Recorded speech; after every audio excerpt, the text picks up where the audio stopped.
Connecting with the divine with your eyes closed is meditation. Connecting with the divine with your eyes open is darshan. Come, let us all now move from meditation to darshan. Slowly, very slowly, please open your eyes.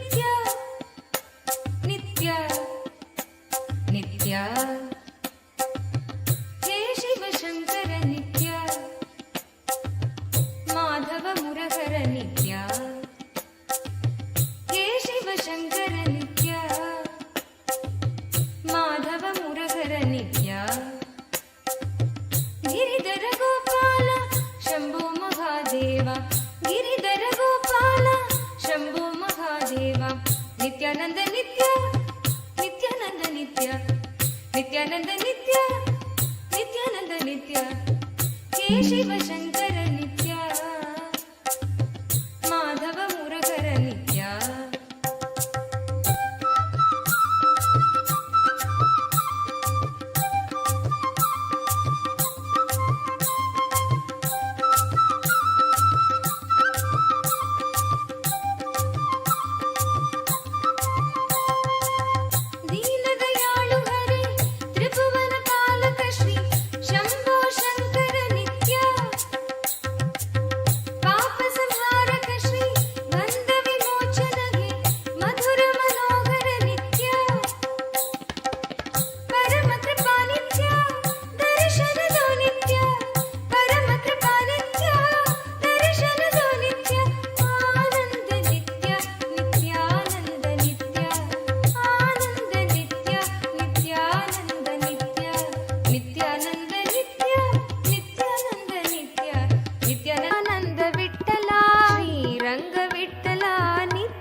As the ultimate manifestation of Paramashiva's Keshavartha Murti,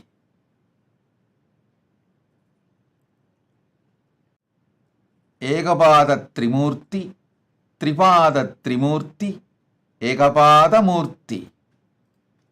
I bless you all with Paramadvaita. All the Paramashivoham level 1 participants, sit now. I'll infuse Kundalini Shakti and cleanse all your chakras. All the Paramashivoham level 2 participants, I initiate all of you and liberate all of you from all fears. I give you Visesha Diksha today. All the Paramashivoham level 3 participants, I initiate all of you into Ashtamaha Siddhis and manifesting wealth. Manifesting wealth and abundance, free from all debts and attract wealth. You will all manifest Ashtama Siddhis, Prapti, Prakamya, Ishitva and Vashitva. Gain having what do you want? Lordship and influence over wealth. I bless you all with Ashtamaha Shaktis and the power to manifest wealth. Om. Om. Om. Om.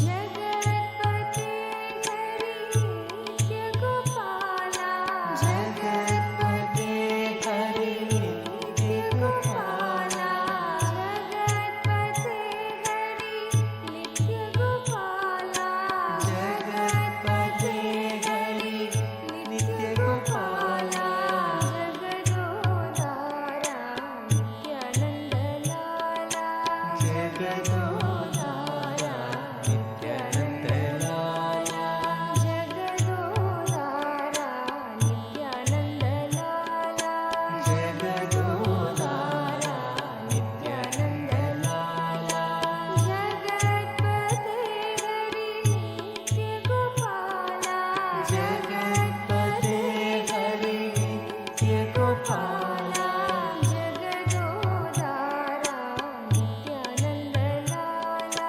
जगदोदारा Nityanand लाला जगदोदारा नित्यानंद लाला जगदोदारा नित्यानंद लाला मथुराधिपते कृष्ण गोपाला मथुराधिपते कृष्ण गोपाला मथुराधिपते कृष्ण गोपाला मथुराधिपते कृष्ण गोपाला मधुर मधुर हे गान विलोला मधुर मधुर हे गान विलोला मधुर मधुर हे गान विलोला मधुर मधुर हे गान विलोला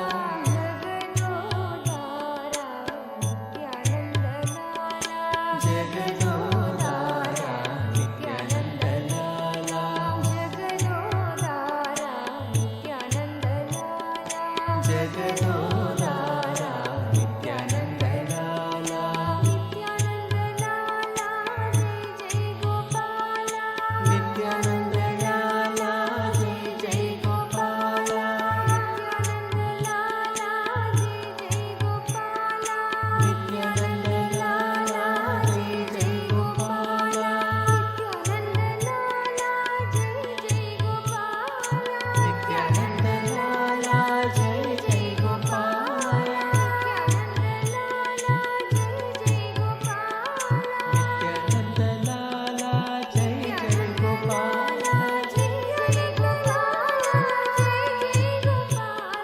नित्यानंद लाला जय जय गोपाला नित्यानंद लाला जय जय गोपाला नित्यानंद लाला जय जय गोपाला जगदोदारा नित्यानंद लाला जगदोदारा नित्यानंद लाला जगदोदारा नित्यानंद लाला जगदोदारा नित्यानंद लाला जगत्पते हरि नित्य गोपाला जगत्पते हरि नित्य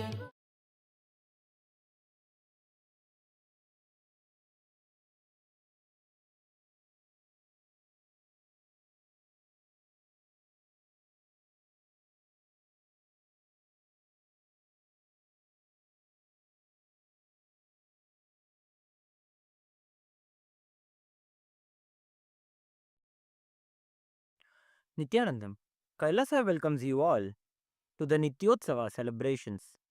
Puja is where we mirror our brains with the powerful neurological activity of the supreme pontiff of Hinduism, Bhagavan Shri Nithyananda Paramashivoham, who is the ultimate manifestation of Paramashiva.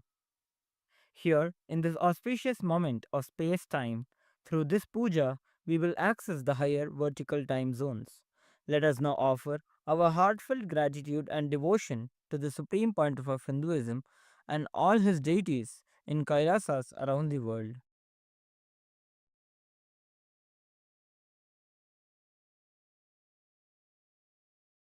ॐ सहस्रदलपङ्कजे सकलशीतरश्मिप्रभं वराभयकराम्बुजं विमलगन्धपुष्पाम्बरं प्रसन्नवदनेक्षणं सकलदेवतारूपिणं स्मरेच्छिरसि हंसकं तदभिमानपूर्वं गुरुम् अथ धूपः ॐ दशाङ्गं गुग्गुलोपेतं सुगन्धं च सुमनोहरम् आघ्रेयः सर्वदेवानां धूपोऽयं प्रतिगृह्यताम् श्री सर्वदेवदेवी स्वरूपाय भगवते श्री नित्यानंद परमशिवाय नमः। धूपमाघ्रापयामि।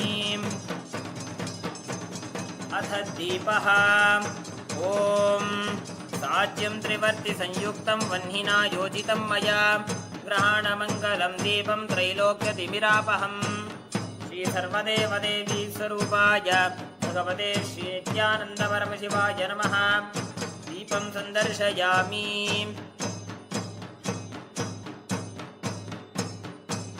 अथ नैवेद्यम् ॐ अमृते अमृतोद्भवे अमृतवर्षिणीम् अमृतं श्रावय श्रावय स्वाहा। श्री सर्वदेवदेवी स्वरूपाय भगवते श्री नित्यानंद परमशिवाय नमः। नैवेद्यं निवेदयामि। नैवेद्यानन्तरमाचमनं समर्पयामि।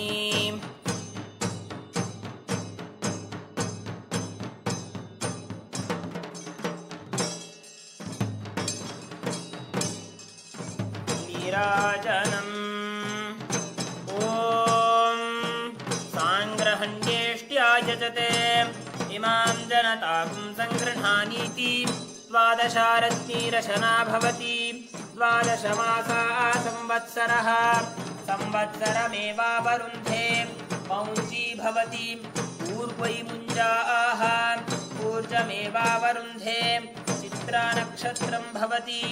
चित्रं वा एतत्कर्म कर्पूरगौरं करुणावतारं संसारसारं भुजगेन्द्रहारं सदा वसन्तं हृदयारविन्दे भवं भवानी सहितं Namami.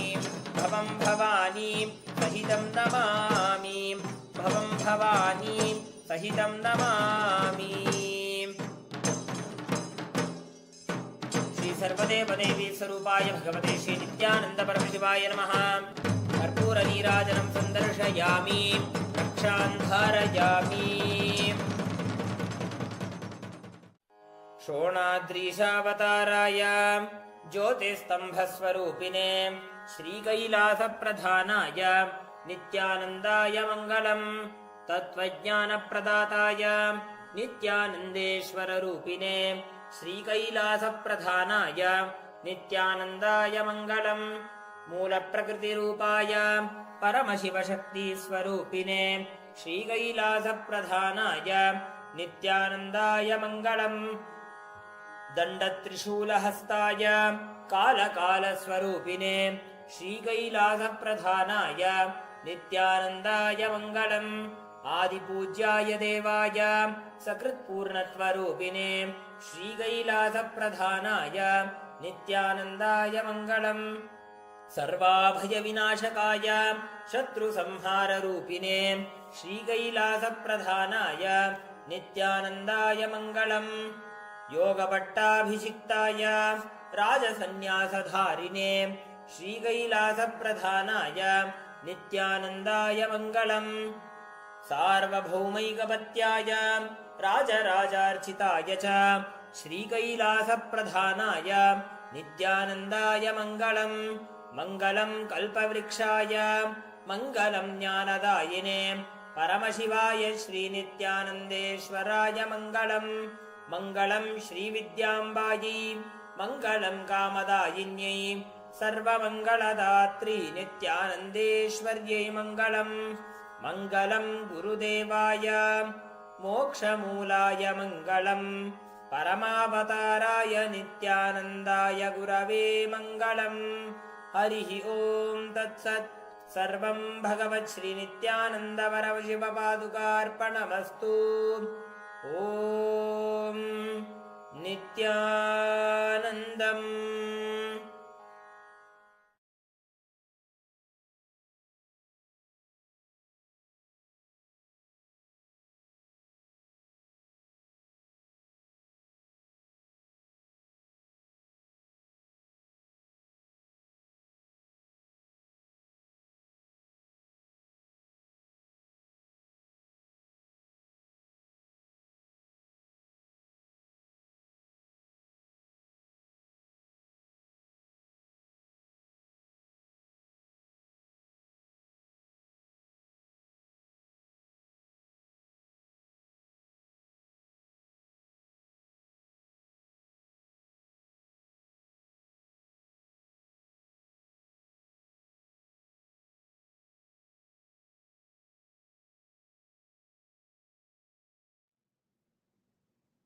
Paramasatyas about the life, how life flows and how it can be guided to enlightenment. Listen.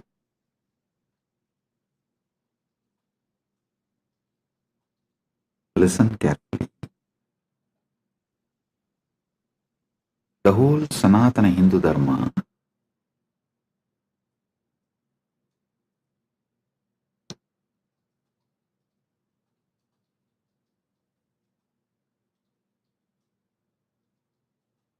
teaches how to bring superconscious breakthrough in your daily life. See, Sanatana Hindu Dharma is not Sunday religion or any one-day religion. No. It's a lifestyle. It's a lifestyle. Dharmartha Kama Moksha, the flow of life.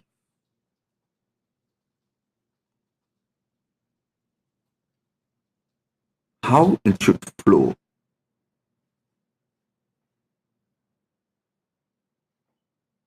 In all different traditions of Sanatana Hindu Dharma, this Dharmartha Kama Moksha forms the backbone. See, in the pure science of life, Dharmartha Kama Moksha is the backbone. In applied science of Sanatana Hindu Dharma, there are four backbones, four principles backbones.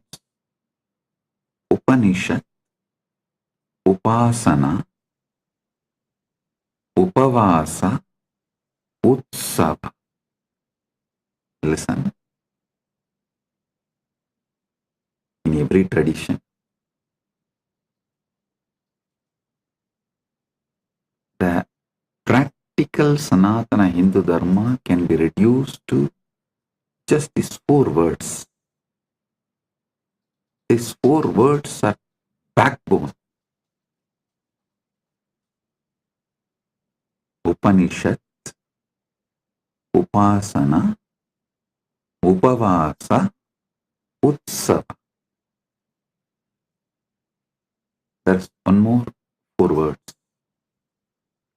Ganga, Gayatri, Gita, Go. Ganga, Gayatri, Gita, Go. Means cow.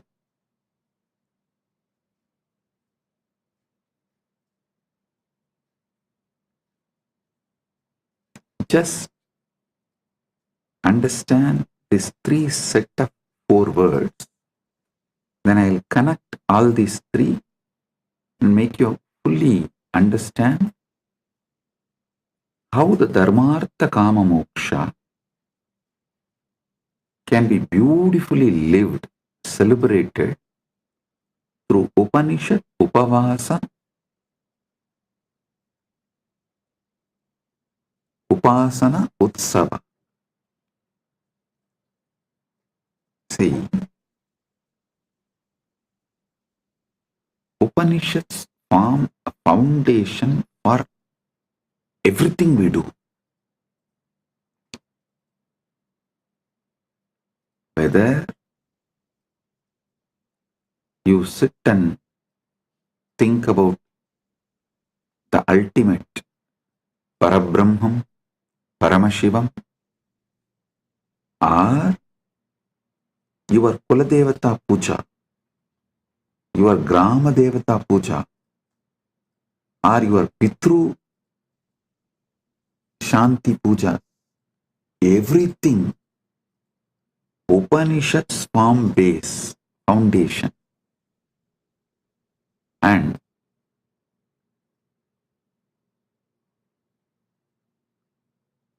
then comes Upasana.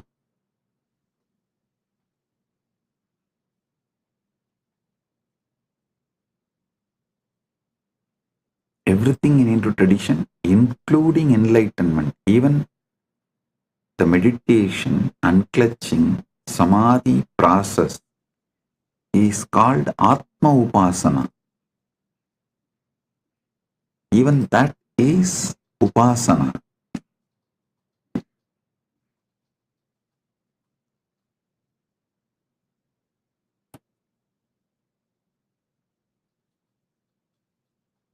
Upavasa means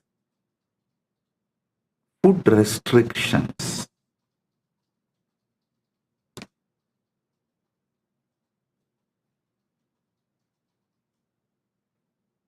Any common Hindu will have these basic food restrictions in their lifestyle. It may be avoiding certain kind of food permanently or on some few important occasions.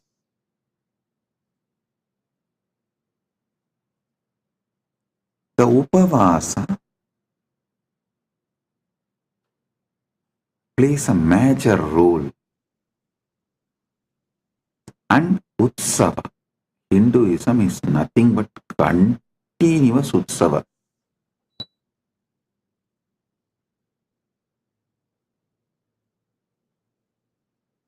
In 365 days, at least 300 days we have Utsavas. Any Sampradaya, in 365 days, at least 300 days we have Utsavas.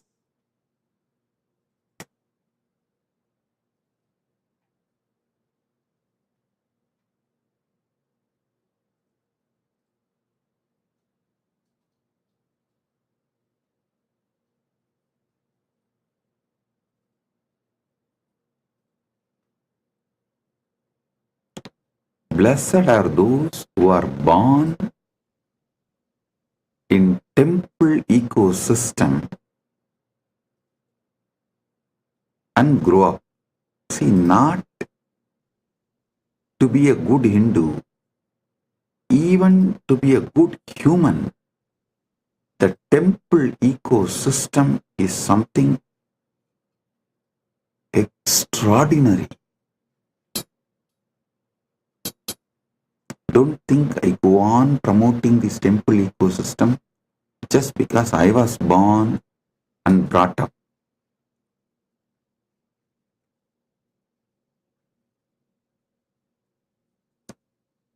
You don't know how temple ecosystem produces the most beautiful, most powerful, intense yet graceful beings. Intense yet graceful beings.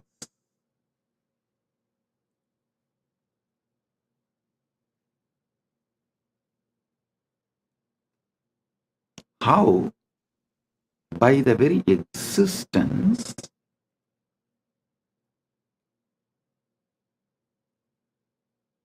the temple ecosystem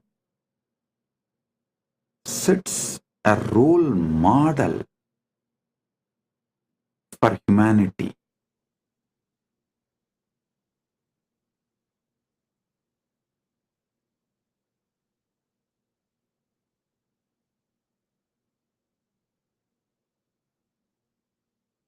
Dharmartha Kama Moksha, the goals of life,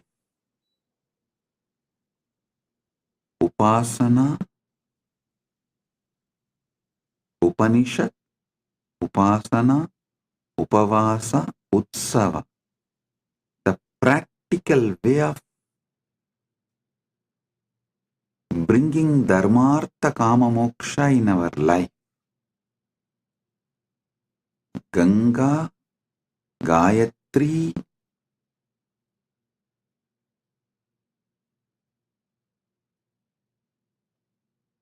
Gita, Gomata, these four,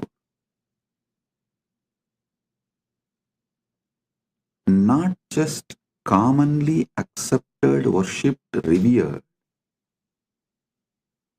If this four is kept alive, everything else will follow. The Sanatana Hindu Dharma is such beautiful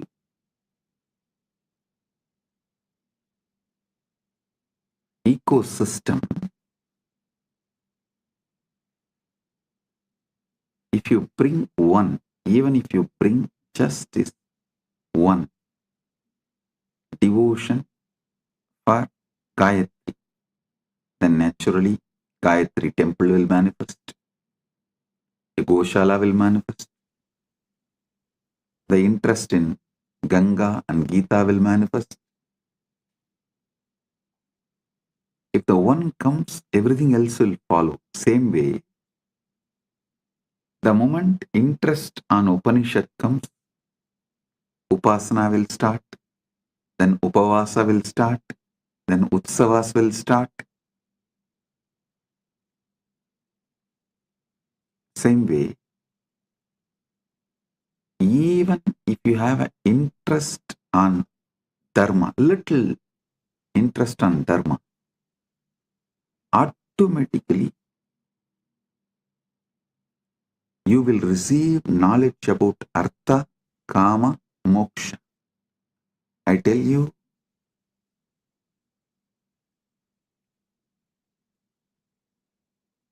if you learn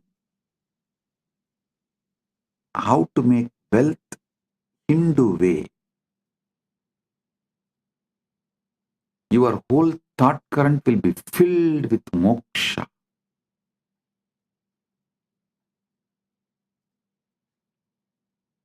If you learn how to achieve moksha as per the Hindu tradition, you will automatically attract dharma, artha, kama, everything. Dharma, artha, kama, moksha. Upanishad, upasana, upavasa,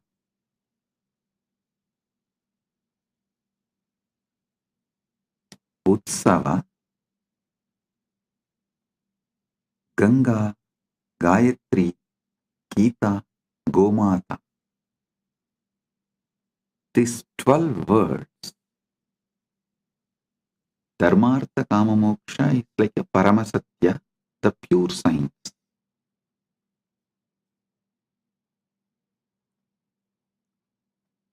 Upanishad, Upasana, Upavasa, Utsava is like an applied science, day to day.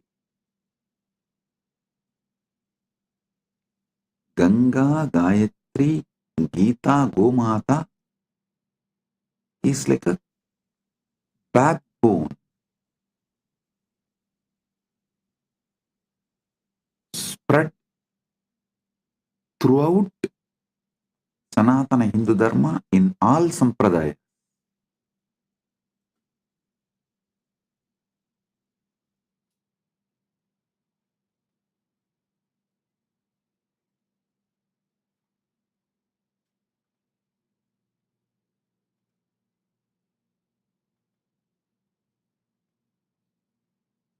Our temples are the place where dharma, artha, kama, moksha is continuously taught.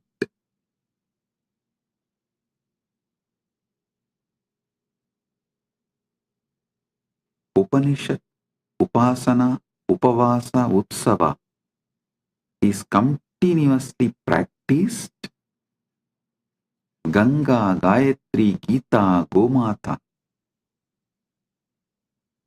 This four is kept alive for generations.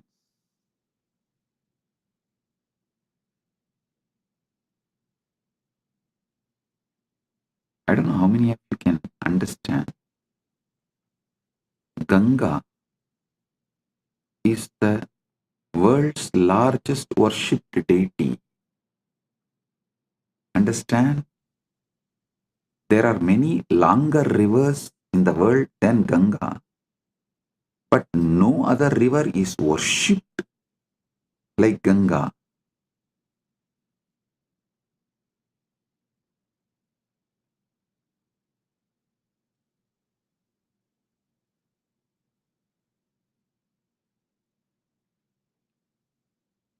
For generations,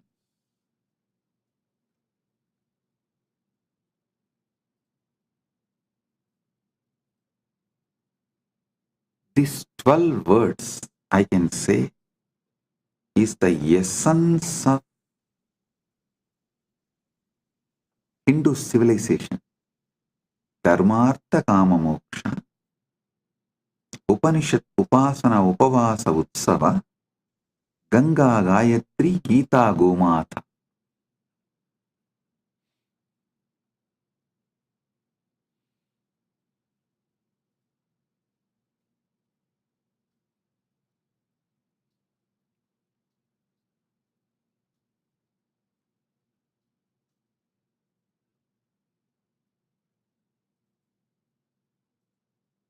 How a powerful civilization, listen, a chronic capitalistic society is built for the benefit of few, those who own wealth. The whole humanity in that society, all those in that society are directly or indirectly forced to work for those who have, the owners who own the wealth.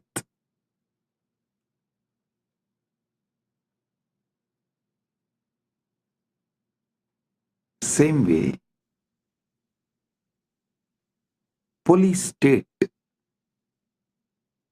forces its citizens to work for the state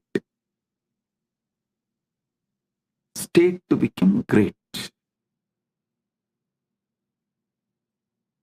But there is one civilization absolutely focused on citizens,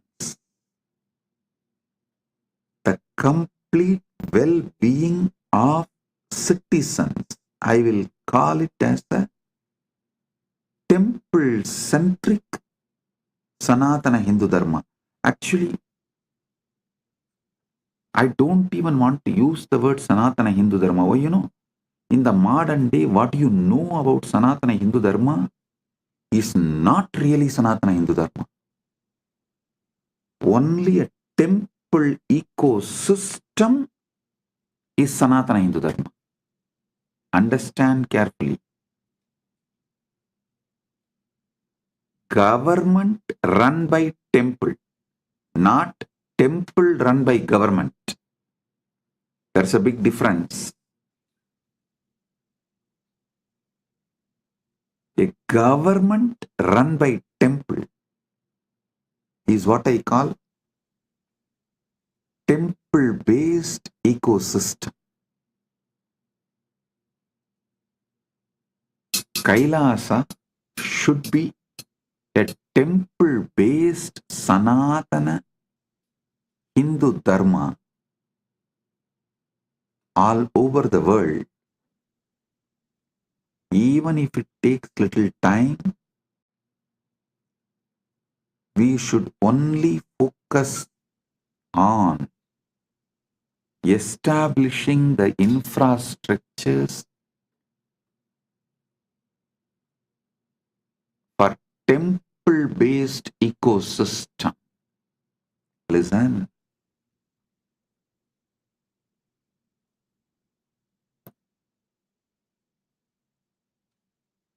Whether you get into politics or business, whether you get into this capitalistic, chronic capitalistic rat race or political power rat race,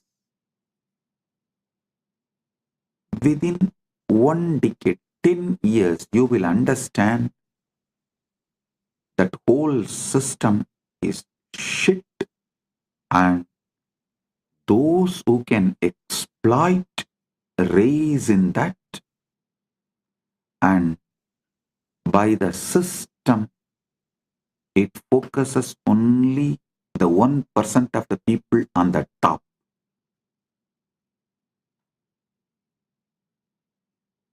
Only the 1% of the people on the top. 99% of the people are sacrificed physically, mentally, emotionally, spiritually, morally, in every level for that 1% of the people on the top. Sanatana Dharma, Sanatana Hindu Dharma, temple-centric Sanatana Hindu Dharma is the only successful model where the whole focus is on every individual citizen's all-round growth. All-round growth of every single individual citizen. To celebrate being human. To celebrate being human. Only temple-based Sanatana Hindu Dharma teaches you.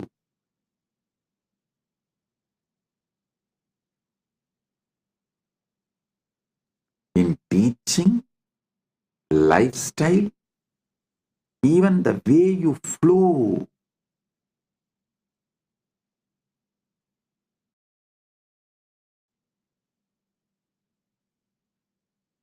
In practical level, theory, applied, practical, in all three levels, temple-based Sanatana Hindu Dharma is the best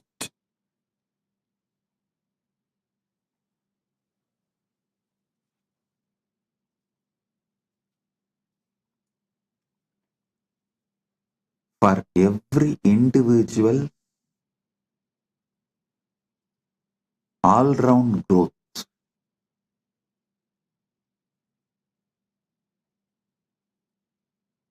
Many times people come and ask me, Swamiji, if kids study in Gurukul, what about their future job? Hey, fool. Okay, go on. Why don't you ask this question to university students or the universities? What is the percentage of people who graduate engineering or any degree in any college? What's the percentage of people get employed?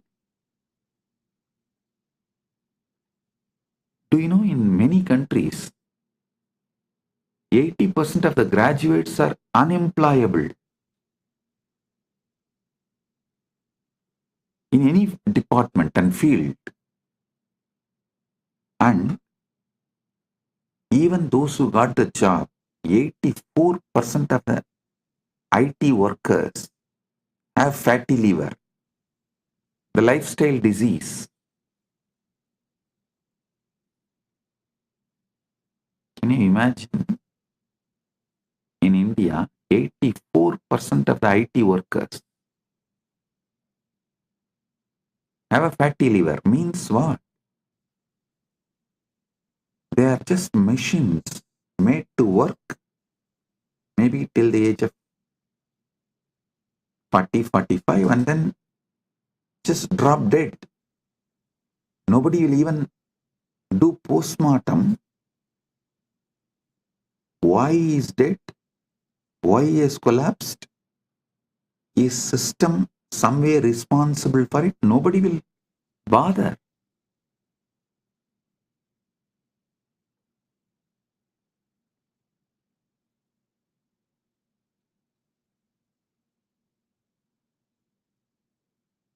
But they go on, try to pinpoint, oh, in Gurukul, if the kids study, what will happen to their future?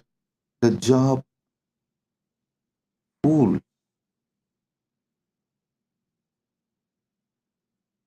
The colleges which give degrees don't take the responsibility for the job.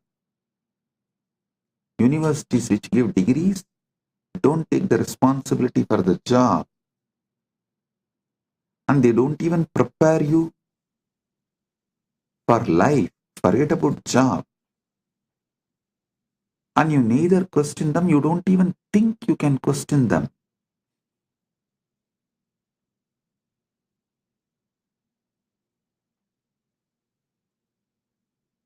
All questions asked towards Sanatana Hindu Dharma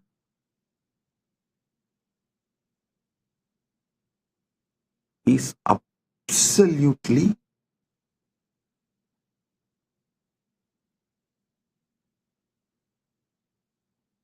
irrational, illogical, only from the angle of making Sanatana Hindu Dharma illegitimate. In temple-based ecosystem, no one goes hungry. Well-being, especially celebrating being human,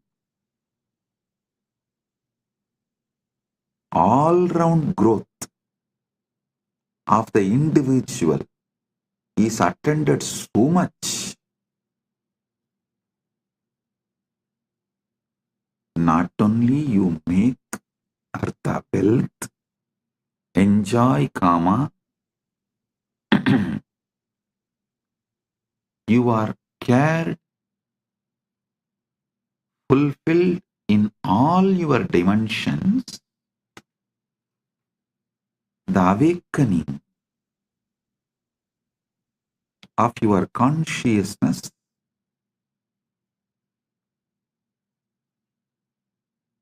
is so intense, you can't be exploited. I tell you, temple-based civilization will be opposed by chronic capitalists and police states. Neither police states can rule you, have power over you,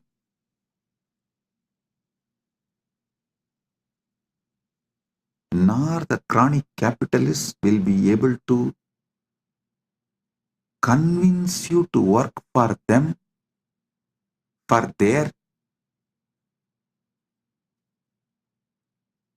net worth to raise.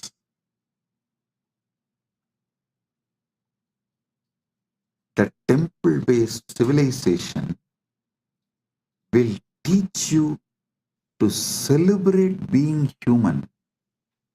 And I tell you, many Hindu temples, especially in South, that they have a South India, we have a tradition of that stone inscription. So many temple stone inscriptions describe the hospitals run in the temples,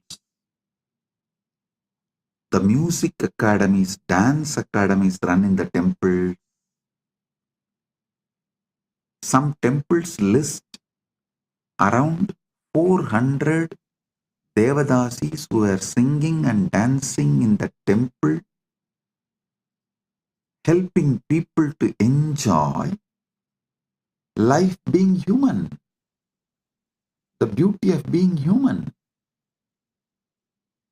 There is one temple which has an elaborate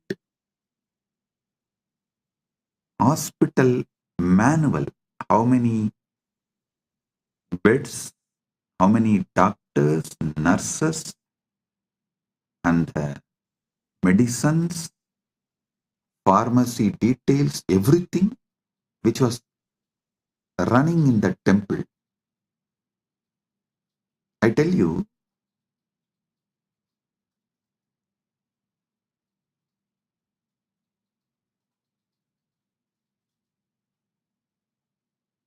just if we revive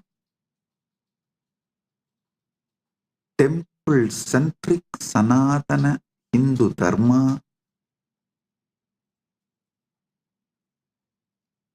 we will bring the best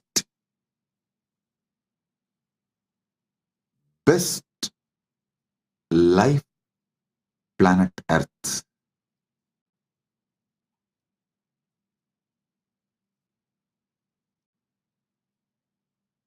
The ecosystem will teach people Dharmartha Kama Moksha.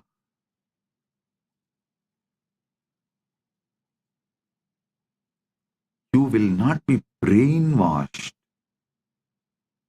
to work for someone's net worth to increase.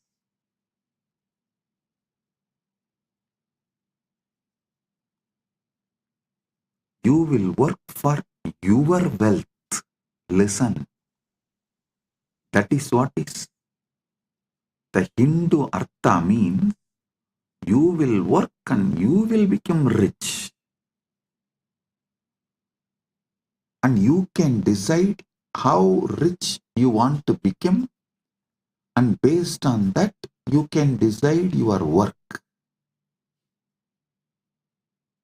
Being your own boss.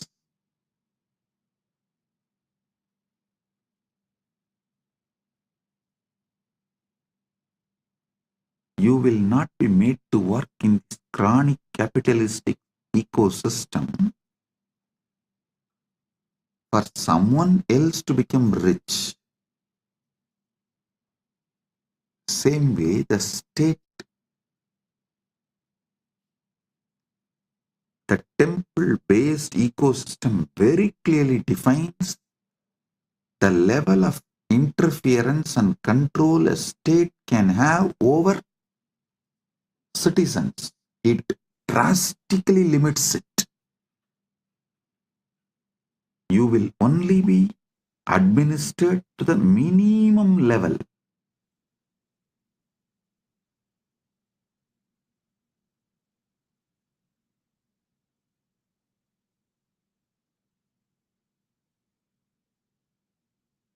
With minimum interference,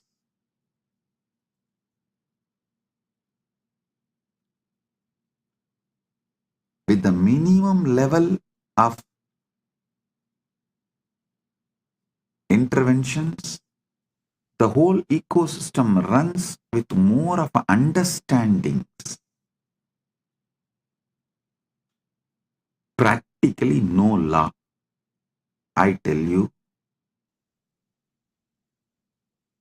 even now, 90% of the Indians do not know what is written in their constitution. And 90% of the Hindus do not know what is written in Gita. I am telling you the truth. But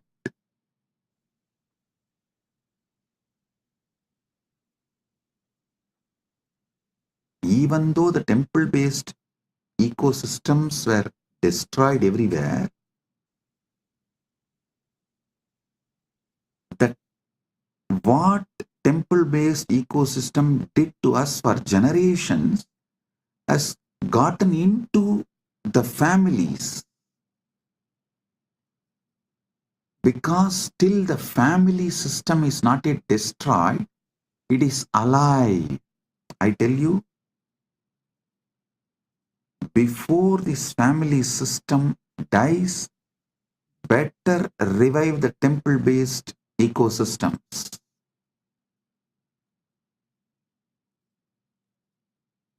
Because our lifestyle was kept in temples, families. I will say the invaders and colonizers have successfully destroyed the temple ecosystem. Be very clear. Now the temples are there only as a worship altars, but at least one good news is that families have not been destroyed. So before, these families which carries the knowledge of the temple based ecosystem, before those families are destroyed, the ecosystem should be fully revived. If not, it will be lost forever for humanity. One of the most wonderful things happened to planet Earth is ISKCON and Ramakrishna Mission. Both of them have done an amazing job in reviving. Ramakrishna Mission has revived this temple-based monastery life system. Ganga, Gita, Gayatri, Gomata. ISKCON has revived Upanishad, Upasana, Upavasa, Utsava.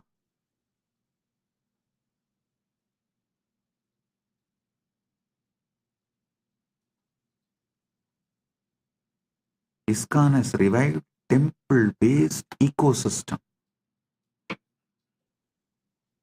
globally. Ramakrishna Mission has revived temple-based monastery system. Kailasa should revive both. A temple-based monastery, temple-based community, a temple-centric Sanatana Hindu civilizational revival.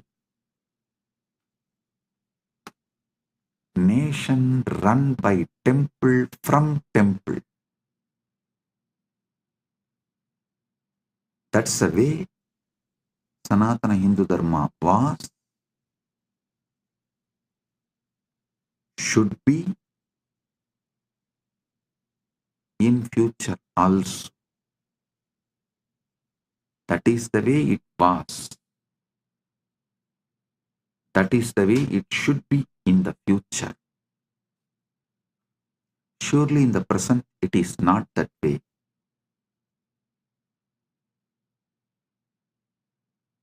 Now the temples are run by government. The secular government runs Hindu temple, religious temple.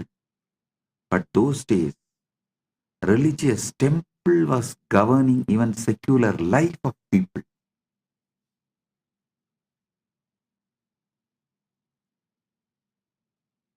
Religious temple was running secular government.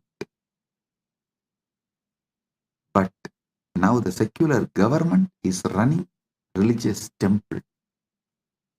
So the shift is full 180 degree.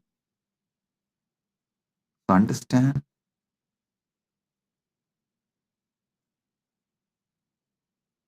we should revive a temple-based ecosystem. What was?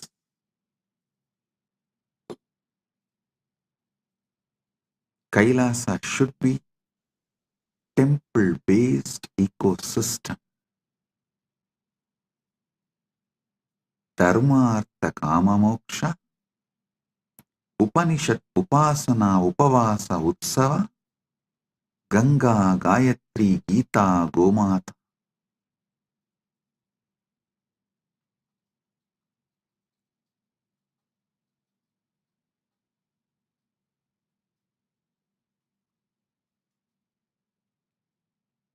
I have an Ashtagam done. Ashtagam means 8 verses in Sanskrit done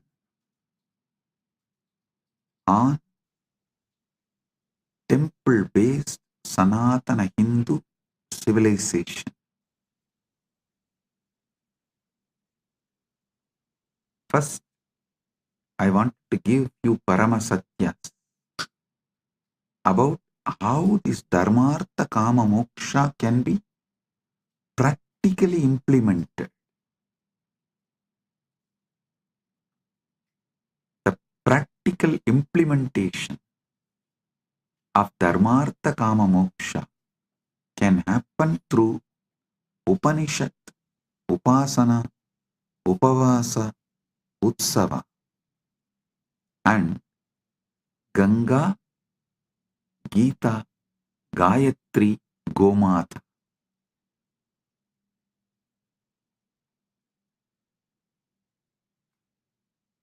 Let me give you these verses. Devalaya Sapyadaya Kendrani Santi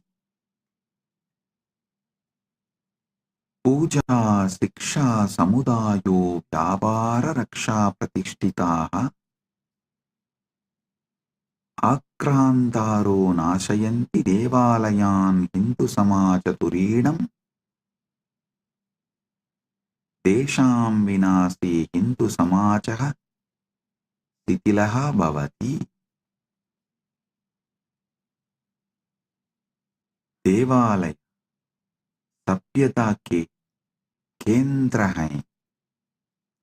पूजा, शिक्षा, समुदाय, व्यापार और रक्षा उनमें प्रतिष्ठित हैं. आक्रमणकारी देवालयों को नष्ट करते हैं क्योंकि वे हिंदू समाज की रीढ़ हैं.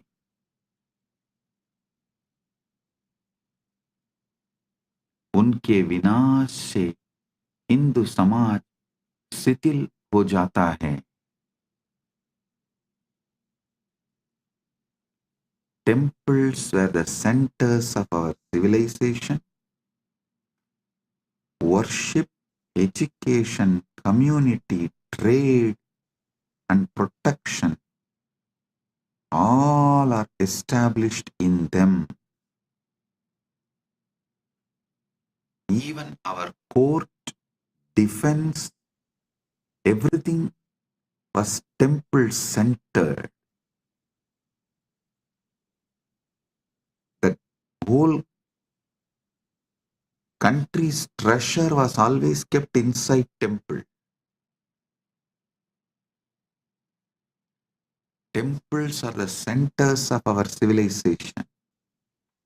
Worship, education, community, trade, and protection are established in them.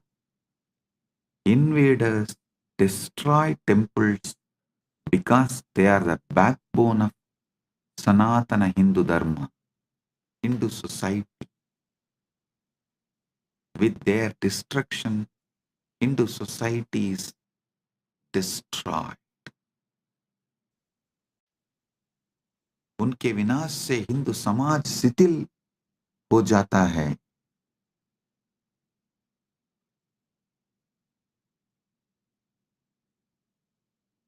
Rani Iyer is asking, can the team kindly share the lyrics of the Ashtakam? Yes, we'll share it in the Facebook. You can see them.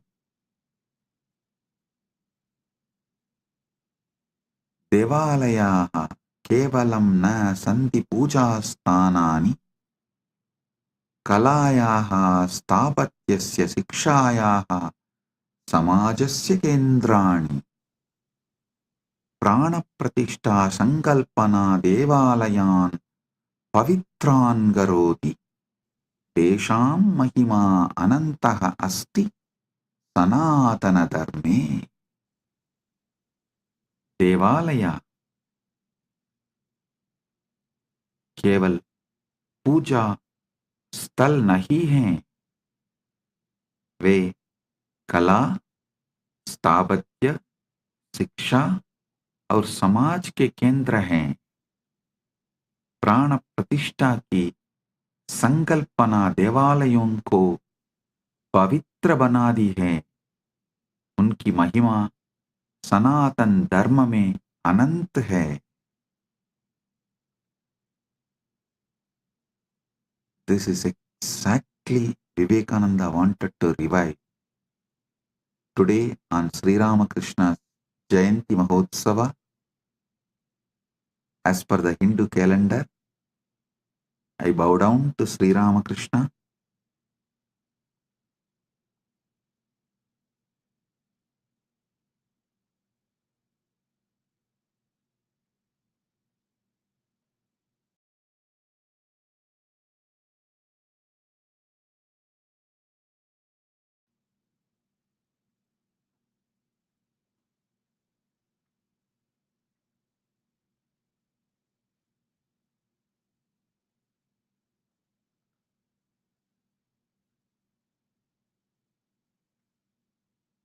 He has done unimaginable work through Vivekananda and Ramakrishna Sangha.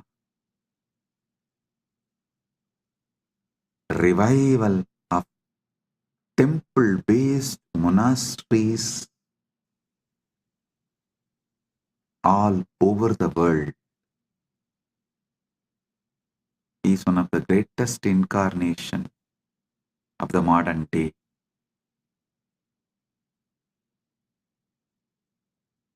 देवालय केवल पूजा स्थल नहीं हैं, वे कला, स्थापत्य, शिक्षा और समाज के केंद्र हैं। प्राण प्रतिष्ठा की संकल्पना देवालयों को पवित्र बना दी है। उनकी महिमा सनातन धर्म में अनंत है। Temples are not just places of worship. They are centers of the art, architecture, education and society. The concept of prana pratishtha makes temples sacred. The principle of prana pratishtha unique to Sanatana Hindu Dharma.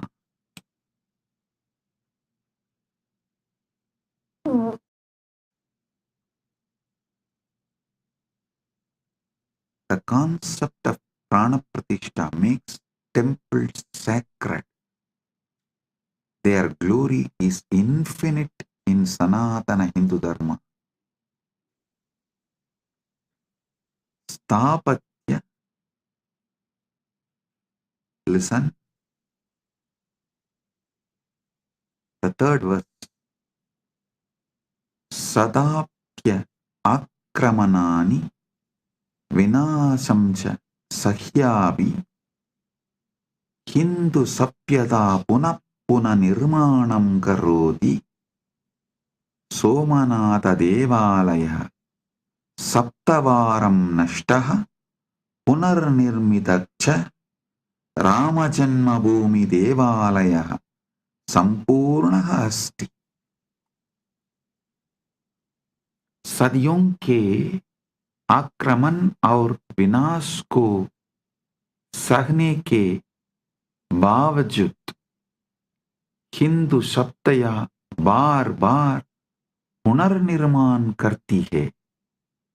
Somnath मंदिर 7 बार नष्ट हुआ और पुनर्निर्मित हुआ। राम जन्मभूमि मंदिर अब पूर्ण है। Listen, despite centuries of invasions and destruction, Hindu civilization rebuilds itself again and again. The Somnath temple was destroyed 7 times and rebuilt. Ram Janmabhoomi temple is now complete. But listen now. Listen to this. We did not make the museum of how it got destroyed and how we rebuilt. That is why the invaders are able to come again and destroy us. My responsibility is near every major temple, make a beautiful annalaya and put clearly in a museum way how those temples were destroyed, who all sacrificed their life to protect, and how we revived it. More than 20,000 Vaishnavas have sacrificed their life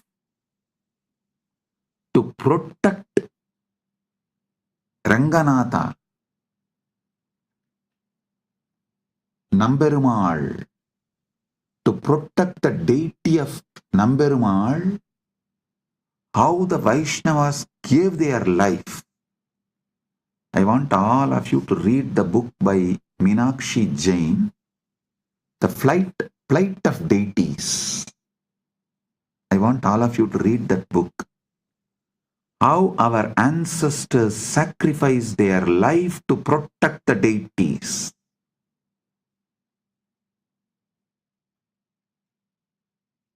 Near every major temple, I'll make Annalaya and museum to tell the world how it was attacked, destroyed, how our society defended, protected, finally revived, and now it is standing. If we don't tell our story, our history to the next generation, they will not learn the lesson and history will repeat itself. Hindus have become criminally negligent Hindus by not telling this truth to the next generation. Nobody understands. Even those in Srirangam do not know. 20,000 of their ancestors gave their life to protect Emberumal, Namberumal, the Ranganatha, the deity of Ranganatha.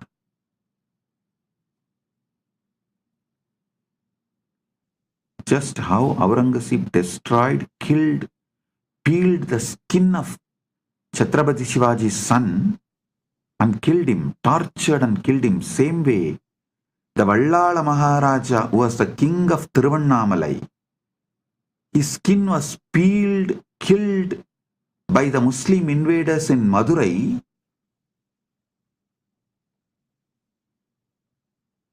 And his body was hung on the temple tower.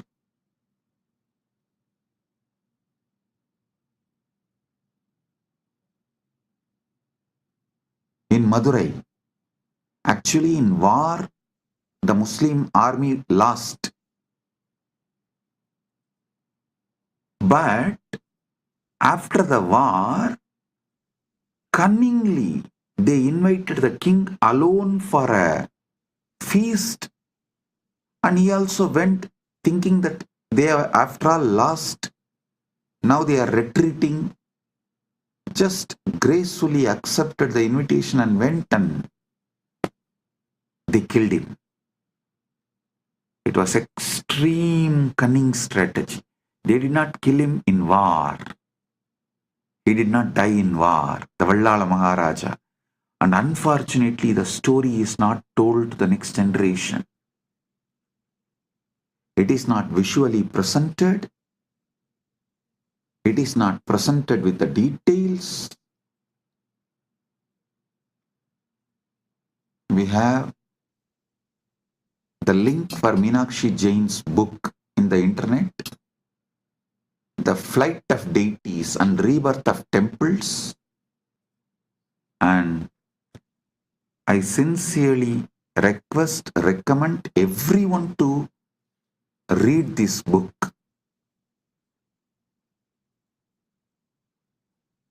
If Hindus are not educating their next generation, they are criminally negligent. And I am telling you openly, they are criminally negligent.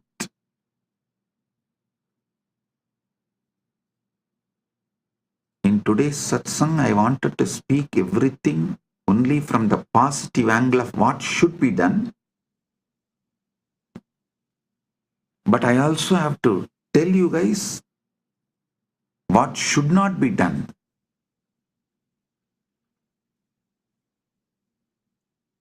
Don't be criminally negligent. We are now projecting the link to the PDF of Flight of Deities. But I will strongly recommend, if you can buy the book and read, buy and read, because we should buy these books and support the authors to produce more books like this. These 8 verses on temple civilization, I dedicate it to Ma Meenakshi Jain because of the amazing work she has done by writing that book, Flight of Deities and Rebirth of Temples.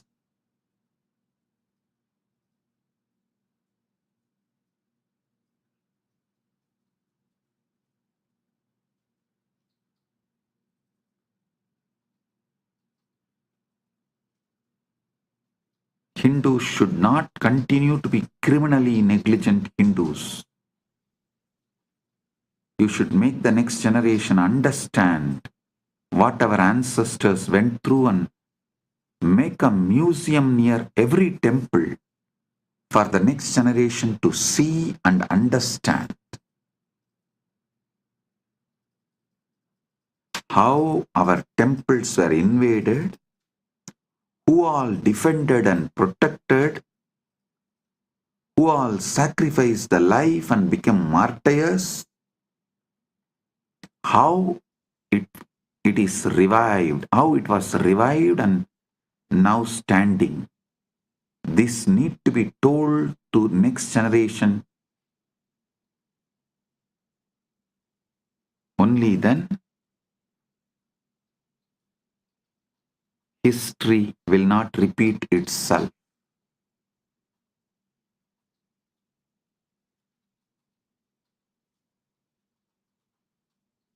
We also have a link for Vallala Maharajan's story, tamilvedas.com. That I will project that link also. All of you study both.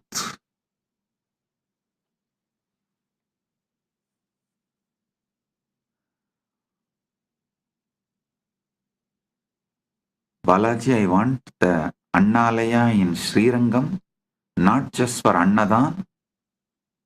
It should serve as a museum to tell the story of temple to the next generation. I'm going to do the same for Madurai, Tiruvannamalai, Kanchipuram, all the major Hindu temples. The fourth verse. Puratane kale devalayaha swayam poshidaha asan Siksha arogyam samaja kalyanam chade poshayanti sma Aduna devalaya kosaha abhriyante samudayaha anataha tesham punarstapana kartavya sanatana dharmena. प्राचीन काल में देवालय स्वयं पोषित हैं। वे शिक्षा, स्वास्थ्य और समाज कल्याण को पोषित करते हैं। अब देवालयों के कोष लूटे जाते हैं और समुदाय अनाथ हो जाते हैं। उनकी पुनर्स्थापना सनातन धर्म के अनुसार करनी चाहिए। In the ancient times, temples were self-sustaining. They nurtured education, health, and social welfare. Now temple funds are looted and communities are orphaned.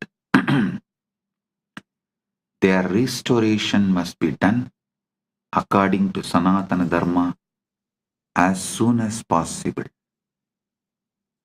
We are running out of time. It should have been done yesterday.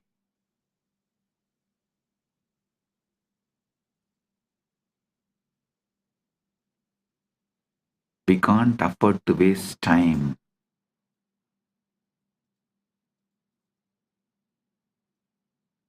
We can't afford to waste time.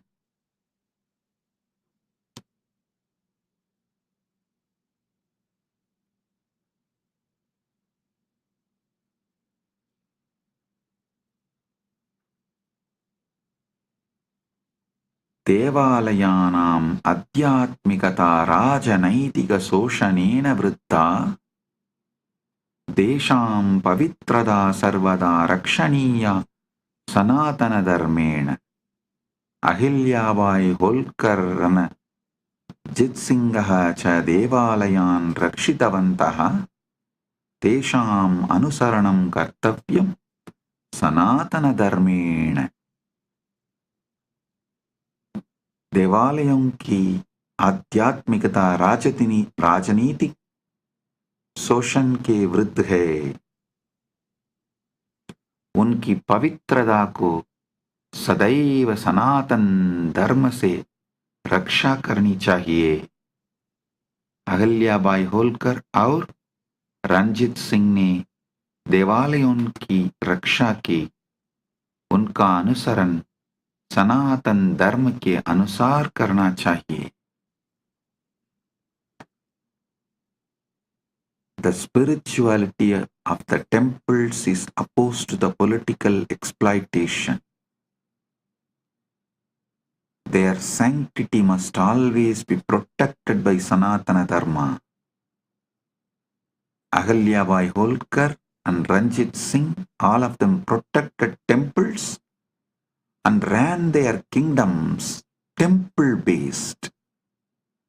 Their governments and their kingdoms were run temple-based. Their example must be followed according to Sanatana Dharma. Understand? As I said,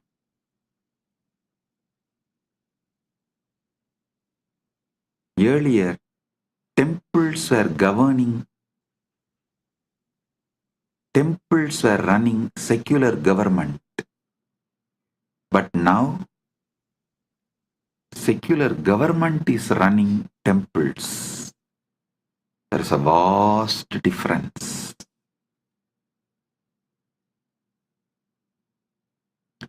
We should revive Sanatana Hindu Dharma and make everywhere temple-based ecosystem. Temple-based ecosystems. Hindu Yoddha Samanya Janaha च देवालयानां रक्षार्थं प्राणान् अर्पयन्ति स्म तेषां वीरता अमरा अस्ति। हिन्दु सभ्यता आक्रमणानां विनाशानां च मध्ये पवित्रस्थानानि रक्षति निर्माणति च सनातनधर्मेण। हिंदू योद्धाओं और सामान्य जनों ने देवालयों की रक्षा के लिए प्राण अर्पित किए। उनकी वीरता अमर है। हिंदू सभ्यता आक्रमणों और विनाश के बीच भी पवित्र स्थानों की रक्षा और निर्माण करती है। Hindu warriors and common people sacrifice their lives to protect temples. Their bravery is immortal, and they also become immortal. Hindu civilization protects and rebuilds sacred places even amidst invasions and destruction. As I told, if you protect and rebuild your temple, you will be protected and your society will be rebuilt. Dharmo rakshati rakshitaha. You protect dharma, dharma protects you. You protect and rebuild temples, and temples will protect you and rebuild your society. Parasparam bhavayantu. Support each other and grow. This is the ecosystem Kailasa should create everywhere. With Paramashiva's grace, we are successful in creating this in many places, but we should do more and more and more.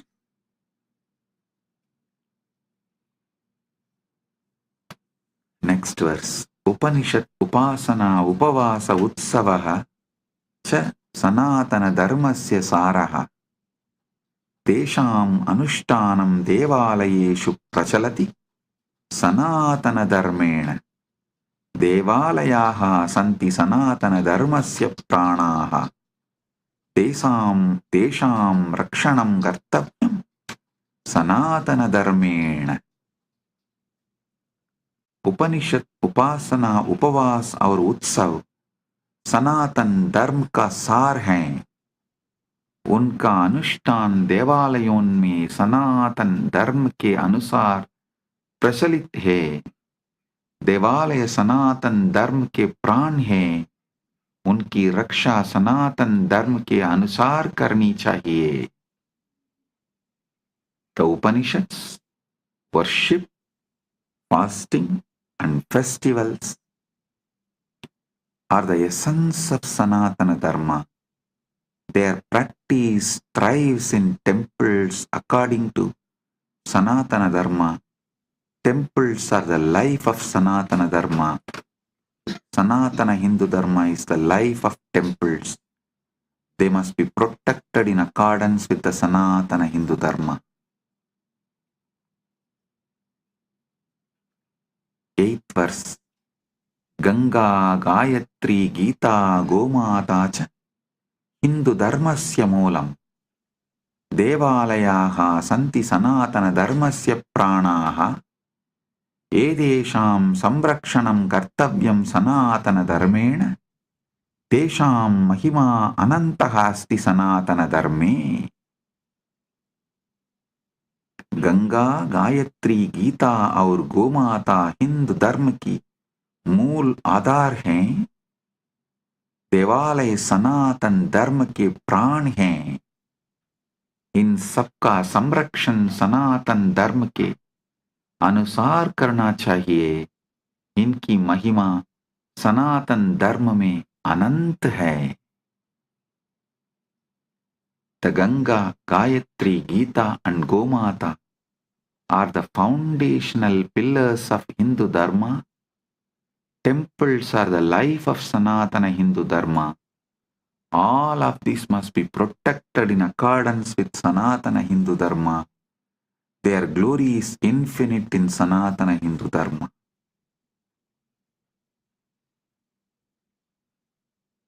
Palashruti.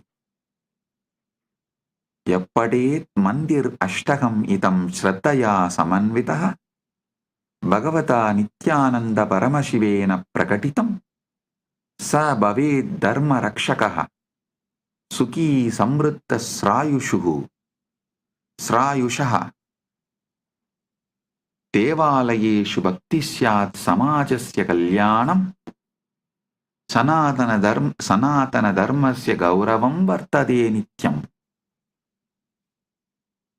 I am repeating the Palashruti. Yappadet mandirashtagam idam shraddaya samanvitaha Bhagavata Nithyananda Paramasivena prakatitam sabbhavet dharmarakshaka suhi samritta chirayushaha devalayeshu bhakti syat samajasya kalyanam sanatana dharmasya gauravam vartade nityam. जो कोई श्रद्धा से इस मंत्राष्टक का बात करेगा भगवान नित्यानंद परमशिव द्वारा प्रकटित ओ धर्म का रक्षक सुखी समृद्ध और दीर्घायु होगा देवालयों में भक्ति होगी समाज का कल्याण होगा सनातन धर्म का गौरव सदैव बढ़ता रहेगा. Whoever recites this mandir ashtagam with devotion revealed by Bhagavan Nithyananda Paramashivam, they will become protector of dharma, happy, prosperous and long-lived. Devotion in temples will grow, society will prosper, the glory of Sanatana Hindu Dharma will eternally increase.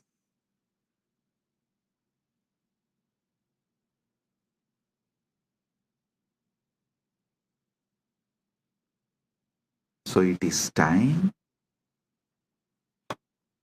we make the next generation understand the importance of temple-based Sanatana Hindu civilization, and we revive. We put all our time, treasure, talent, energy, life to revive temple-based ecosystem. So our civilization, Sanatana Hindu Dharma civilization is revived for our generation and next generations to come. Listen.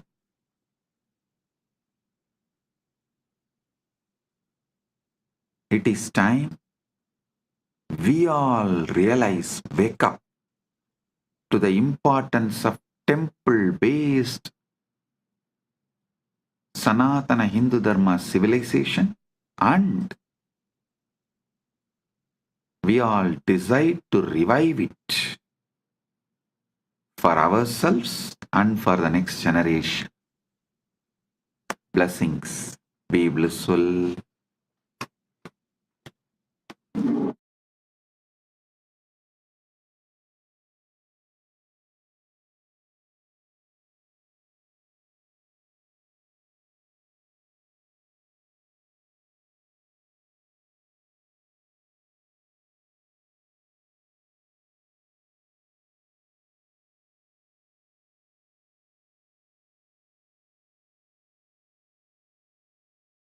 Blessings. Be blissful. Nithyanandam, thank you for watching, and if you found the video enlightening, please give it a like, share it with your loved ones, and subscribe to stay connected with us. don't forget to click the bell icon to receive the notifications.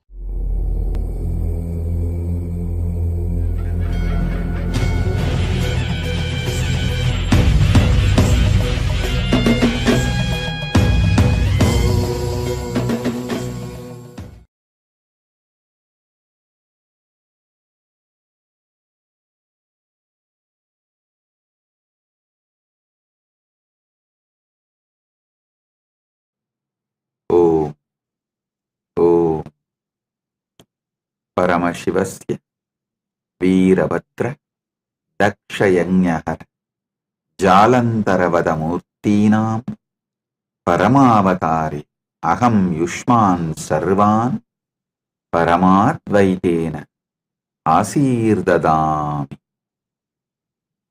As the ultimate manifestation of Paramashiva, Veerabhadra Murti, Dakshayanyahara Murti, Jalantaravada Murti, I bless you all with Paramadvaita. Om, Om, Om.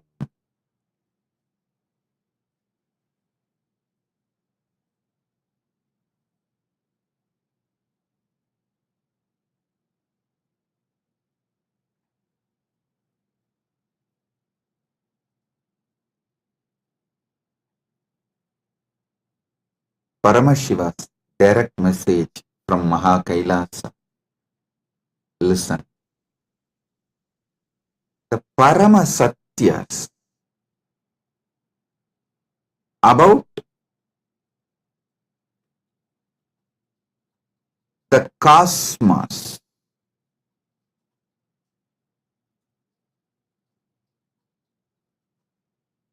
various dimensions of the cosmos, constitution of the cosmos, about these important subjects, the Paramasatyas, listen carefully.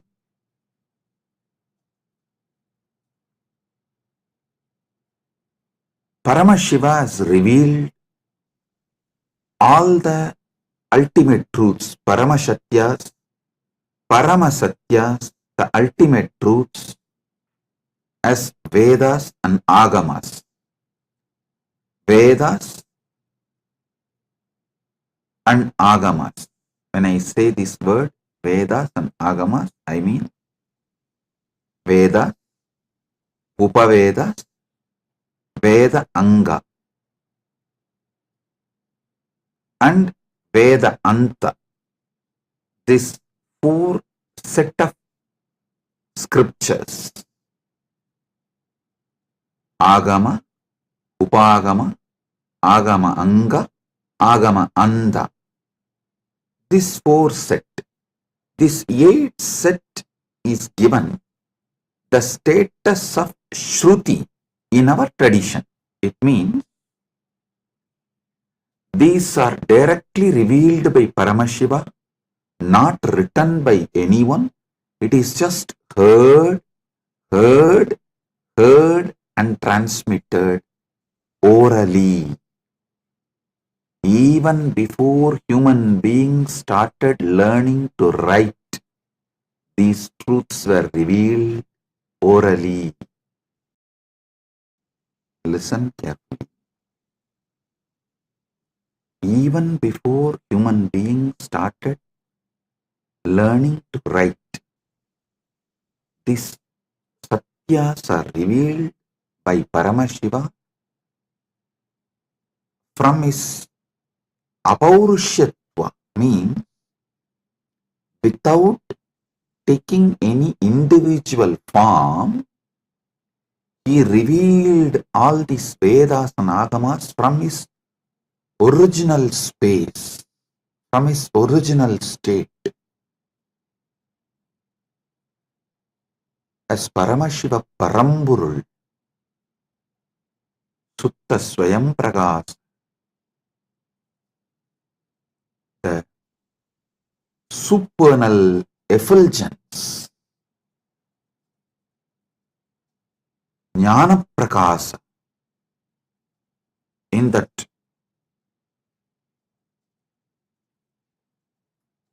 original state, his ultimate state, from that he revealed his Vedas and Agamas. Then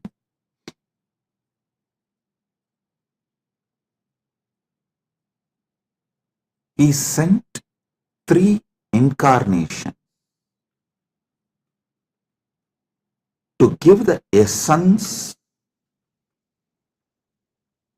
to the world. first Rama came, compiled all the Upanishads.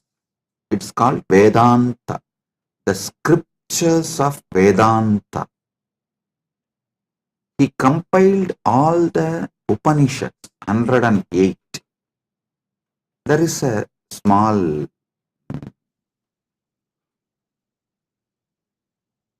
debate whether it's 108 or 112. From Paramashiva's space and I saw it was 112, so we accept it as 112. 112 Upanishads. Sri Ramachandra Prabhu compiles. Please understand, he did not write. He compiles and names it in Muktikopanishad. The Muktikopanishad was directly revealed by Sri Ramachandra. In that he names all these 112 Upanishads. So beautiful. It's amazing how he beautifully compiles all the names and reveals. Ramachandra, Sri Ramachandra is worshipped by Hindus as Purushottama.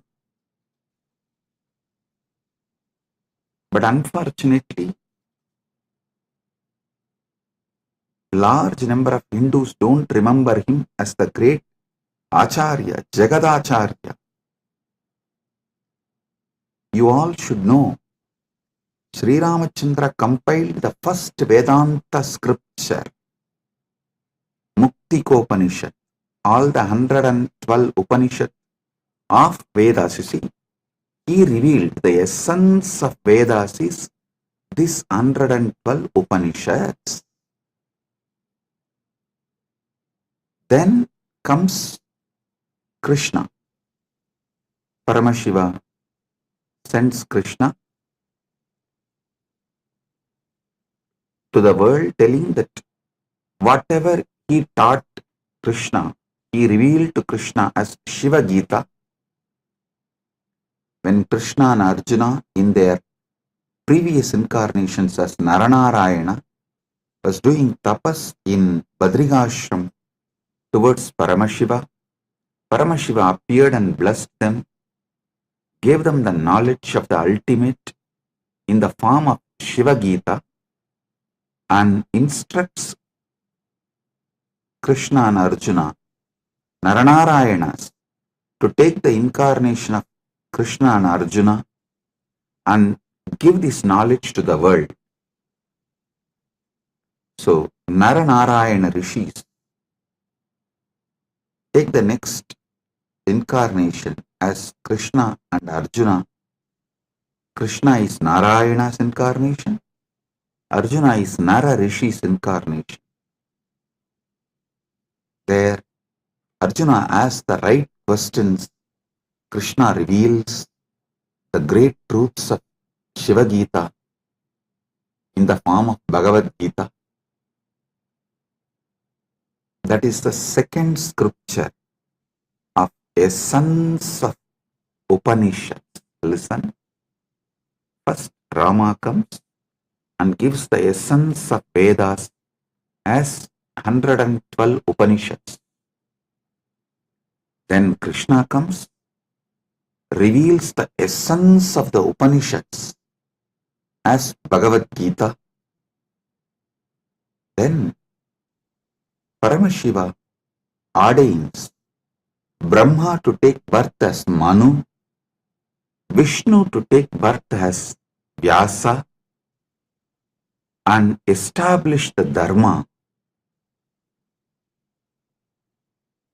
for this age. Then Brahma comes as Manu, gives Manuvadi Dharma Shastra, the Manusmriti. Vishnu comes as Vyasa, gives an amazing book of books called Brahma Sutra. Listen. In Sanatana Hindu Dharma, any samaya has to be established in Vedas and Agamas. Any Siddhanta has to be established on Prasthanatraya. It is the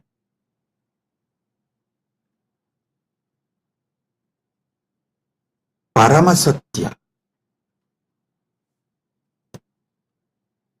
All samayas need to be established on Vedas.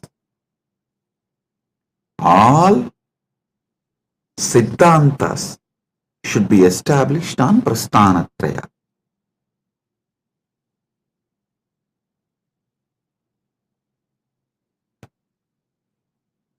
Understand? Then Paramashiva blesses 6 great Tattvadarshinis. The great philosophers, not just giving philosophy like a Western intellectual philosophy, no. The Anubhuti Satyas, the 6 great Tattvadarshinis. Bhagavan Kapila reveals Sankhya, Patanjali reveals Yoga, Jaimini reveals Purvamimamsa, Vyasa reveals Uttaramimamsa, Gautama reveals Nyaya Shastra, Ganata reveals Vaisheshika Shastra. This Shat Darshanas,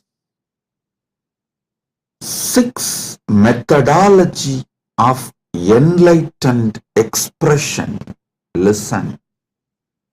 Don't ever start getting into the debate whether Nyaya is right or Vaisheshika is right, Sankhya is right or Patanjala is right, whether Purvamimamsa is right or Uttaramimamsa is right. No. All 6 are right. All 6 reveals a 6 different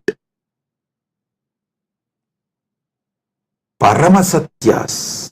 The Paramasatyas in 6 different methodology is revealed by the 6 great masters.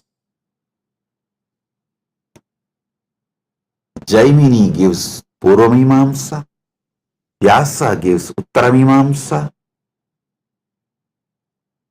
Patanjali gives Yoga, Kapila gives Sankhya, Gautama gives Nyaya, Ganata gives Vaisheshika.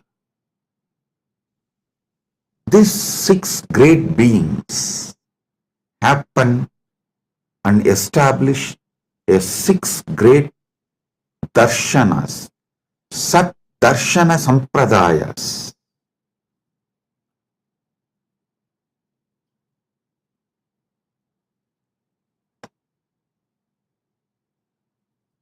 Then comes 5 acharyas, the great acharyas. Srikanta Shivacharya,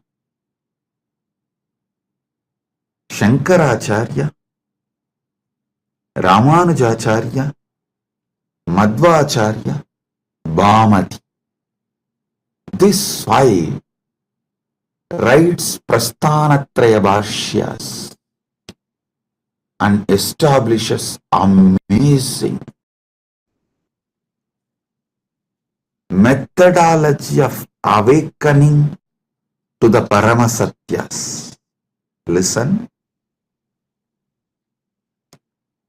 The Prasthanatraya Bhashya written by Shankara, Ramanuja, Srikanta Shivacharya is also called Srikanta Paramacharya, and Madhva, Bhamati. These 5 acharyas is amazingly complementary. Listen, if you have not read it in deeply, and if you have not realized what they mean, superficially if you read, you will feel there is a conflict between these 5 acharyas of Nilakanta Shivacharya, Srikanta Shivacharya, and Shankara, Ramanuja, Madhva, and Bhamati. If you experience it, dive deep, understand the whole thought current by conscious furthering, you will realize these 5 acharyas complement each other, ultimately revealing the Paramasatyas to you as Anubhuti. Even the superficial confusions they create inside you is just to help you to consciously further. I tell you, even if you read all my books, all my satsangs, you will see many apparently contradicting statements. In some place I will say, realize yourself. In some place I will say, completely destroy yourself. It will look very contradictory if you read superficially. If you go deep, you will understand. When I say realize yourself, I am telling you the higher self of you should be realized. When I say destroy yourself, I am saying the lower self of you, your patterns and ego and arrogance. Even these apparently conflicting statements are given to make you consciously further. It is like many Paramashivoham participants, before coming they said, oh, it is going to be long hours, so many days. I don't think my health will allow. I don't think I can cope up. I am aged. It is not possible. I'll say, no, don't worry. Come. You attend as much as you can. You don't worry. You do as much as you can, I'll tell. But when they come, they even forget something called tiredness. Because I do the program in such a way, all boredom, all physical weakness, everything just flies. Then you can say, oh, Swamiji, it is self-conflicting. That time you said, you can try as much as you can attend as much as you can, but you come and sit exactly in the evening. We don't even remember. We used to have tiredness and we can't sit for so many hours. So understand, even if it looks like conflicting, contradicting words, it is given for you to consciously further.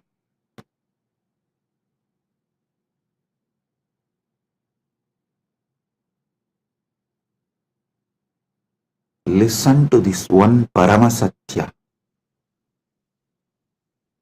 If you don't take immediate intense action after realizing or understanding a truth, you will even forget you need to act upon the truth. For example, if you understood about the need for the yoga and did not start doing yoga from next day till your health collapses, you won't even remember you should do yoga. life will just fly. I am telling you, before even you wake up, life will just fly.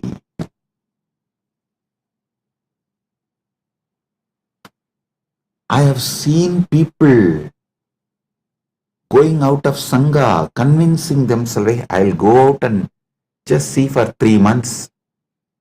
And if I am not able to live there, I'll come back." Never ever they will return. They will come back. The problem is, once you leave, once you start collapsing, it's a free fall. You won't even remember. By the time you again come and watch a satsang or even reconnect, years have gone. You have gone too far away. Life is gone, irreparably damaged. I tell you,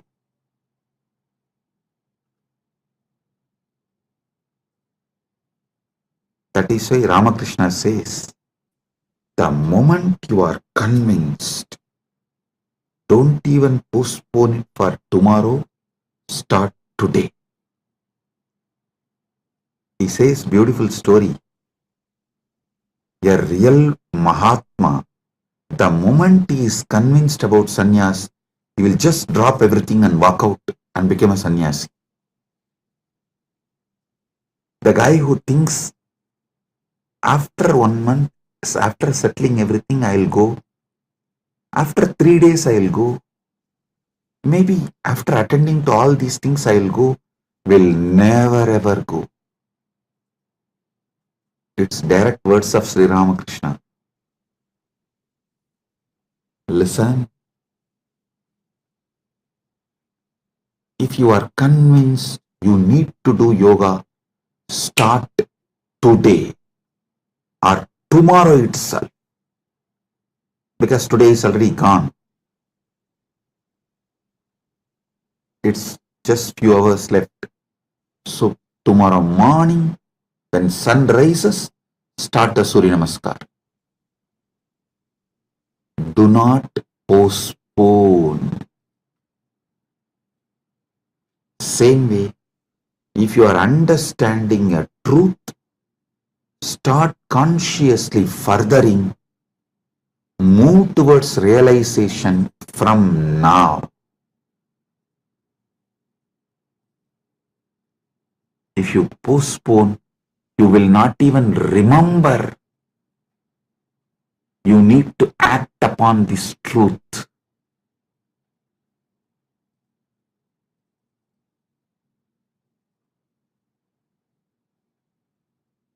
Do conscious furthering of these great truths.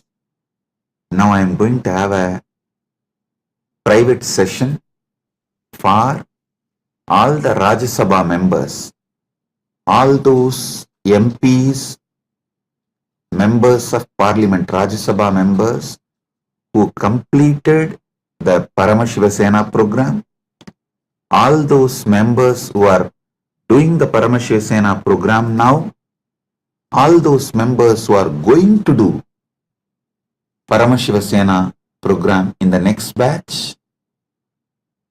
I'm going to have a session with all of them. If you are curious, what is he going to talk to Rajya Sabha members separately, privately? Come and become Rajya Sabha member and see.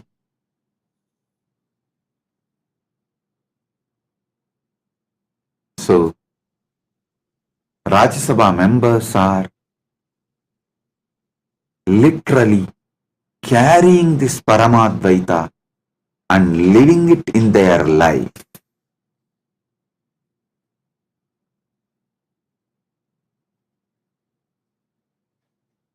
Never ever you would have had yoga sessions like how my sannyasis are conducting for last 2 days.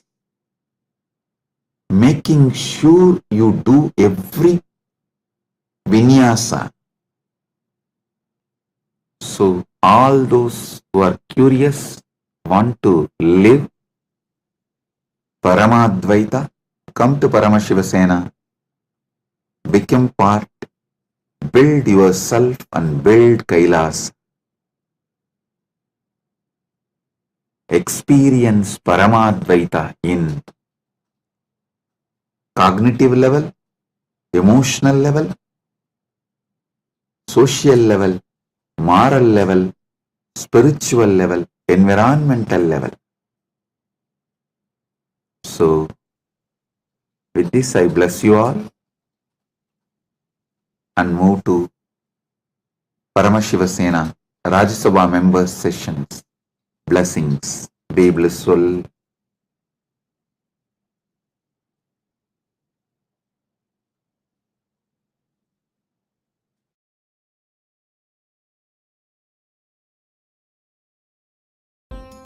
Nithyanandam, thank you for watching, and if you found the video enlightening, Please give it a like, share it with your loved ones, and subscribe to stay connected with us.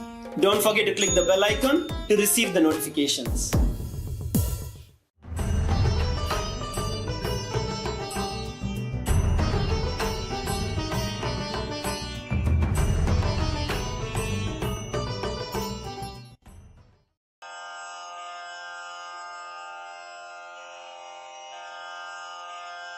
श्रीकैलासोन्नतद्वादशान्तश्यामलापीठारूढ श्रीमीनाक्षिसुन्दरेश्वरा भिन्नस्वरूप परशिवपुत्ररत्न Kumar गुरुमण्यतुल्यावतार श्रीपार्वतीस्तन्यपानलब्धदिव्यज्ञान विश्रुतसकलनिगमागमसारभूत द्राविडवेद प्रवक्त्रे श्रीमत्परमशिवकरुणासमधिगत मुक्तामय चतुरश्रयान गीयमान छत्रचामर श्रीचिह्नकाहलादि समस्त बिरदावल्यलङ्कृत ज्ञान विज्ञान चक्रवर्ती सर्वजन संघ सद्यो निर्वाण दीक्षा व्ययापवर्गवर्ष विश्राण जीमूत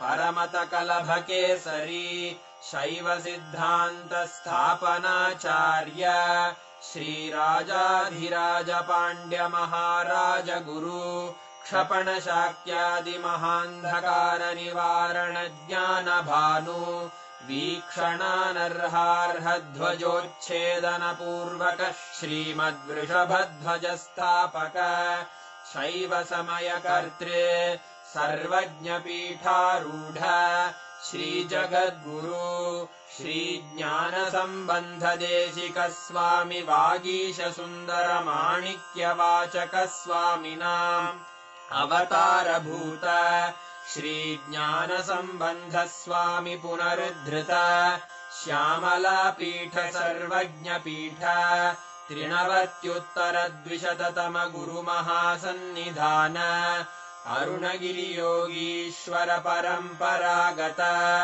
अरुणाचल सर्वज्ञपीठ गुरुमहासन्निधान कैलास परम्परागत काञ्ची कैलास सर्वज्ञपीठ त्रयस्त्रिंशदुत्तरद्विशततम गुरुमहासन्निधान नित्योत्सव नित्यमङ्गल नित्यकल्याण नित्यरजित कैलास परम्परागत आदिकैलास नित्यानन्दपीठ महासंस्थान महासिंहासन पीठकर्तः साक्षात् श्री परमशिव समुद्भूत कैलास परम्परागत वैवस्वतमनु इक्ष्वाकु हरिश्चन्द्र भगीरथ श्रीरामचन्द्र शूरसेन इत्यादि अनवच्छिन्न सार्वभौम चक्रवर्ति परम्परागत चतुष्षष्टि योगिनी मण्डित चतुष्षष्टि सम्प्रदाय प्रवर्तक मनुधर्म शासन सूर्यवंश प्राप्त सर्वज्ञपीठसुराङ्गिसाम्राज्यमूर्धाभिषिक्तचूडामणे साक्षात् श्रीपरमशिवसमुद्भूत कपिलमहागुरुपुनरुद्धृत महानिर्वाणिपीठ अष्टोत्तरसहस्र श्रीमहामण्डलेश्वर साक्षात् श्रीपरमशिवसिंहासनाभिषिक्त समस्तगणनायक श्रीमहागणपतिसमारम्भ अनवच्छिन्नपीठाधीश्वर गुरुपरम्परा प्राप्त अटलपीठ अष्टोत्तरसहस्र Shri अटलपीठाधीश्वर धर्ममुक्तिस्वर्गपुरस्वर्णपीठ त्रयोविंश गुरुमहासन्निधान कैलासपरम्परागत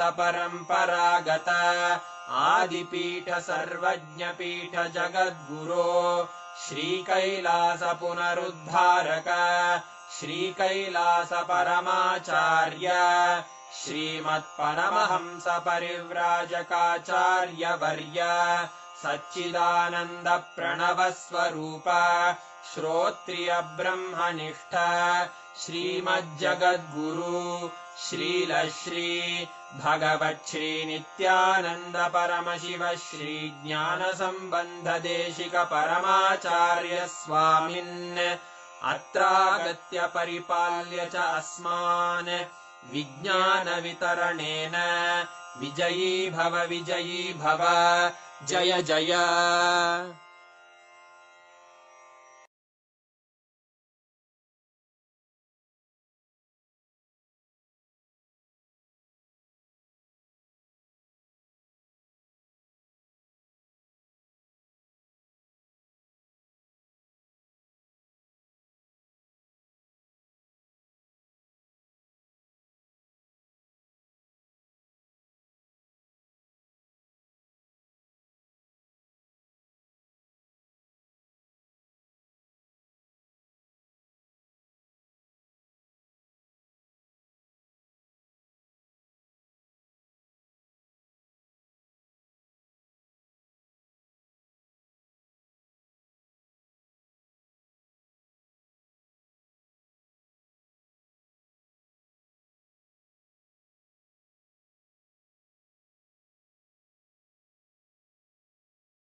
I welcome you all with my love and blessings. But I tell you guys, one of the biggest gift I have given to myself and to the human society is Nirahara Samyama and Kadka Pudi.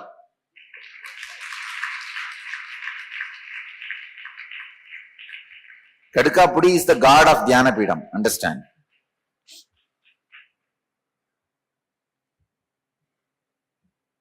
Means inknut powder, 1 teaspoon every day. No, just see, I tell you, Kadka Pudi increases the oxygen level in your blood. That increases the awakening of non-mechanical parts of your brain, which makes you understand the teachings of my satsang and live the spiritual life. If you are not listening, how much ever I shout, what is the use? I tell you, as I said, I don't believe your mind, I believe your body. I am going to work on your brain, not on your mind. By working on your brain, I will make you enlightened. I will give you enlightenment. I will make you live enlightenment. So all the, especially Niraharis, please understand, if you are practicing Nirahara Samyama, Kadka Pudi is compulsory for you. You have to take Kadka Pudi in the night, at least a teaspoon. Only then Nirahara Samyama will work for you. You guys don't know. I am eager to spread the power of Kadka Pudi and Nirahara Samyama more than the power of enlightenment. I really wanted to start a separate trust, separate foundation, just to spread this Nirahara Samyama and Kadka Pudi. Like giving nectar to people.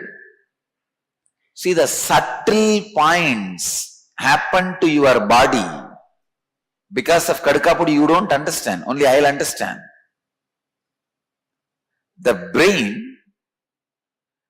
brain functions due to the oxygen supply which happens to the brain.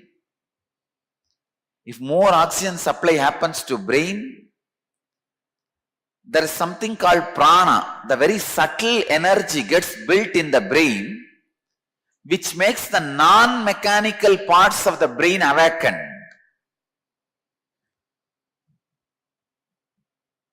So when the non-mechanical parts of the brain is awakened, then if you listen to all the spiritual teachings, directly you become enlightened.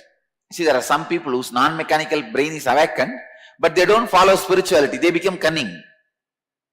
There are some people try their best to follow the spiritual teachings, but non-mechanical parts of the brains are not awakened. So they remain dumb and struggling seekers. But I tell you, Nirahara Samyama and the Kadka Pudi is essence of my religion.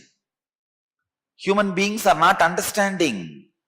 The subtle grooves of the brain gets awakened by the Nirahara Samyama and Kadka Pudi. It's a right combination. This Nirahara Samyama is the greatest gift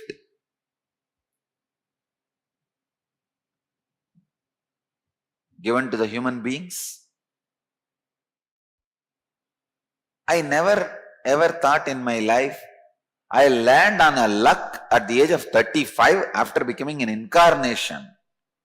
But I tell you, one of the biggest luck happened in my life is Kadka Pudi.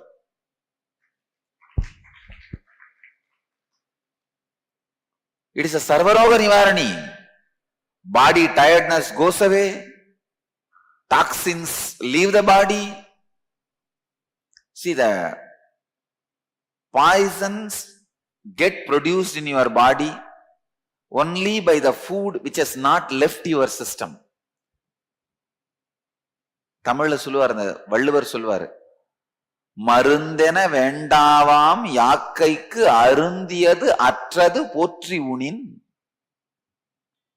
In Tamil there is a proverb by a great saint, Thiruvalluvar. He says, you don't need to take any medicine for body if you eat the next meal after confirming the earlier meal has left your body. How can that happen? It can happen only by kadkapudi and nirahara. I tell you guys, by next Guru Purnima, I will put at least 1,000 niraharis in front of society.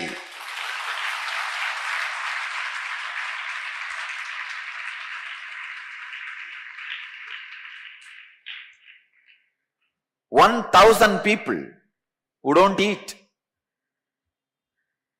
who just live with a little juice."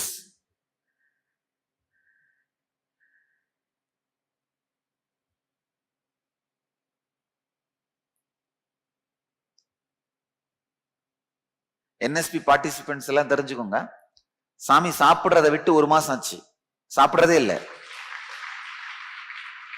வெறும் 3 juice தான். காலையில வேப்பலை சாறு, வேப்பலை juice, மதியம் orange juice, ராத்திரி எலுமிச்சம் juice, அப்புறம் கடுக்காப்பொடி 1 spoon, full teaspoon, அவ்வளவுதான்.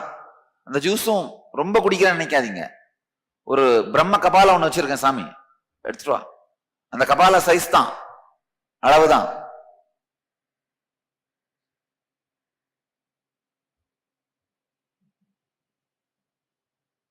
இவ்வளவுதான்.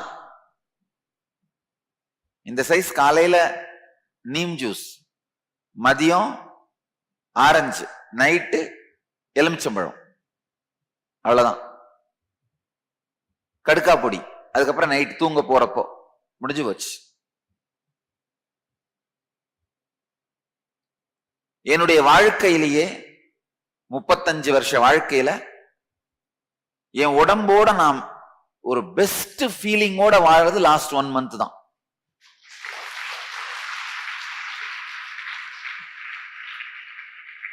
அதனால நல்லா புரிஞ்சுக்குங்க.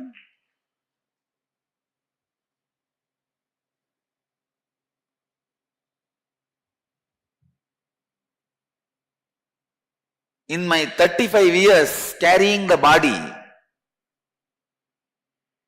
this last 1 month is the best feeling I have with my body. See, already I am very comfortable, as this body is an incarnation body, cooperates and works so dedicated, all that. No pain, no suffering from this body, all that is one side. Whole day feeling best is only last 1 month.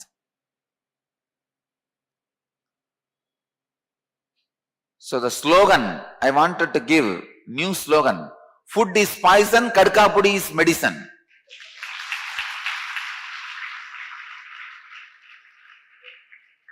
Food is the poison, kadkapudi is the nectar.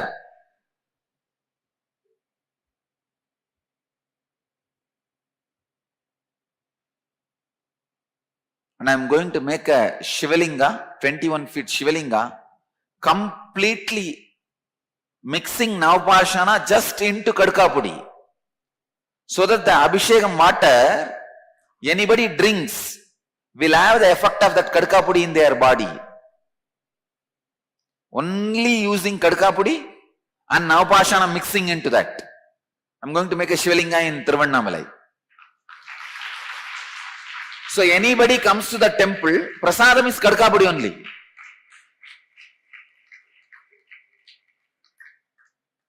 See, 3 days you cannot eat, only then you can have darshan. And kadkapudi is the prasadam. And any disease can be healed. I tell you, any disease can be healed. Ramakrishna says, keep your head and stomach cool. Both are directly connected. If you take kadkapudi, there will not be unnecessary load in the stomach. All the small food particles will be cleaned. If that is clean, naturally your brain will be cool. The subtle parts of the brain will be awakened. Eyes become sharp, stomach becomes clean, the blood becomes pure.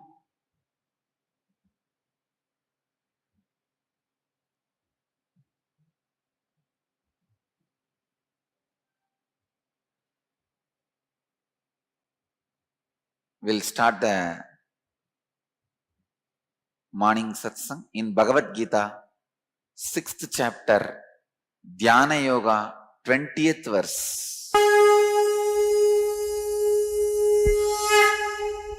यत्रो परमते चित्तम् निरुद्धं योगसेवया यत्र चैवात्मनात्मानं पश्यन्नात्मनि तुष्यति यत्रो परमते चित्तम् निरुद्धं योगसेवया यत्र चैवात्मनात्मानं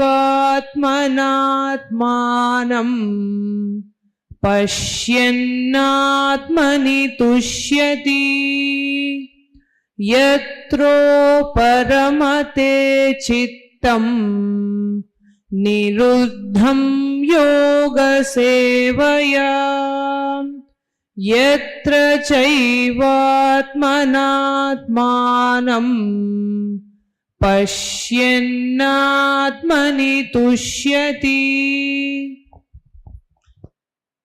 यत्र उपरमते चित्तं निरुद्धं योगसेवया यत्र च एव आत्मानात्मानं पश्यन्नात्मनि तुष्यति.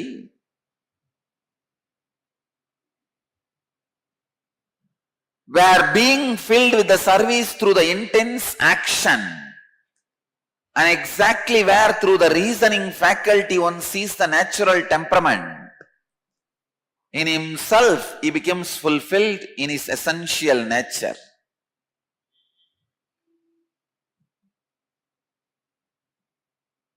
Now Bhagavan is taking us completely to a different level.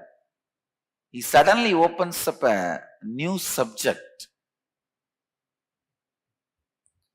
Yatra uparamate chittam niruddham yoga sevaya.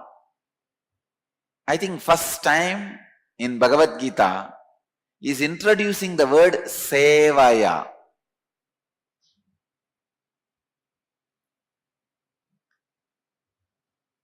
Still now he has not introduced that word. The 6th chapter he is introducing because he knows only after maturity the concept or the truth of seva can be introduced. It cannot be directly introduced. You need maturity to receive that word, seva. Where being filled with the service through intense action, and exactly where through the reasoning faculty one sees the natural temperament, in himself he becomes fulfilled, established in his essential nature.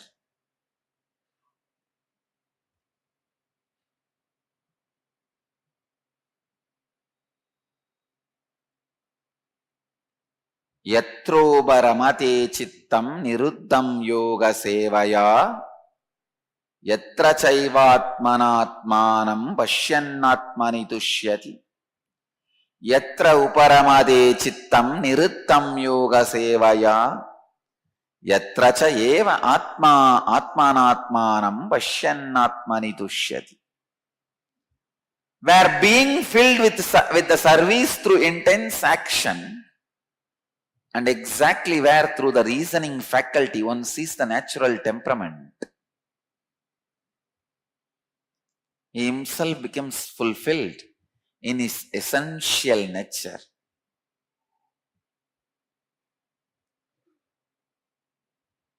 The key word in this verse is sevaya.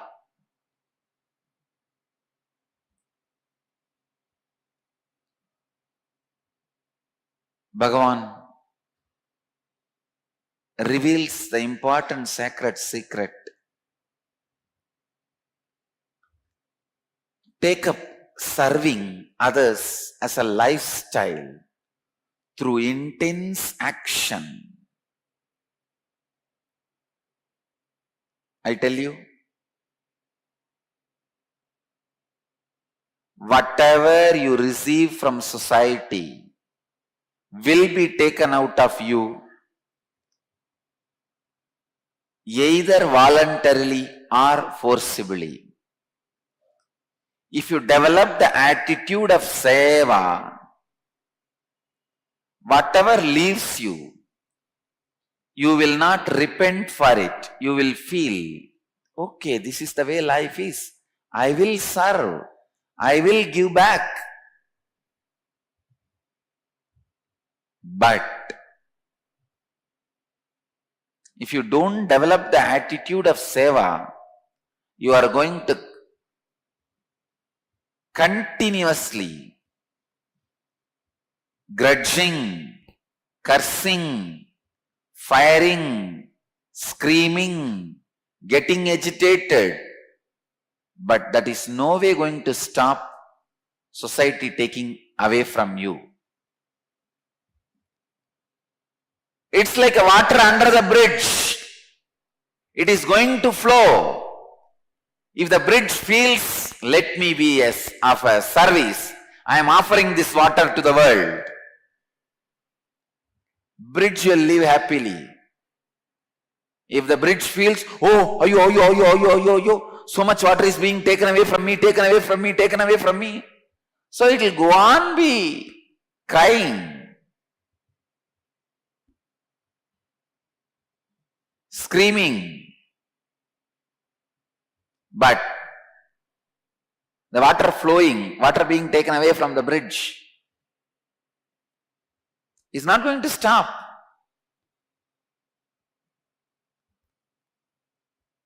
Please understand.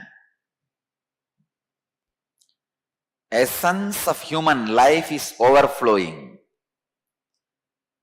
The overflowing which overflows, that excess flow, are you going to renounce it gracefully with the attitude of seva, or are you going to wait for the society to steal that from you, rob that from you?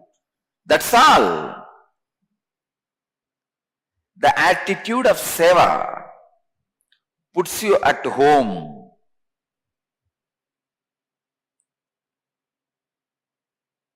I tell you, neither capitalism nor communism or socialism can give the right economical solution and wipe out poverty on the planet Earth. Only this verse can give the solution for all the economical problems of the planet Earth. Anything which you can't enjoy, you cannot own. That should be the law. Anything a person can't enjoy, he can't own.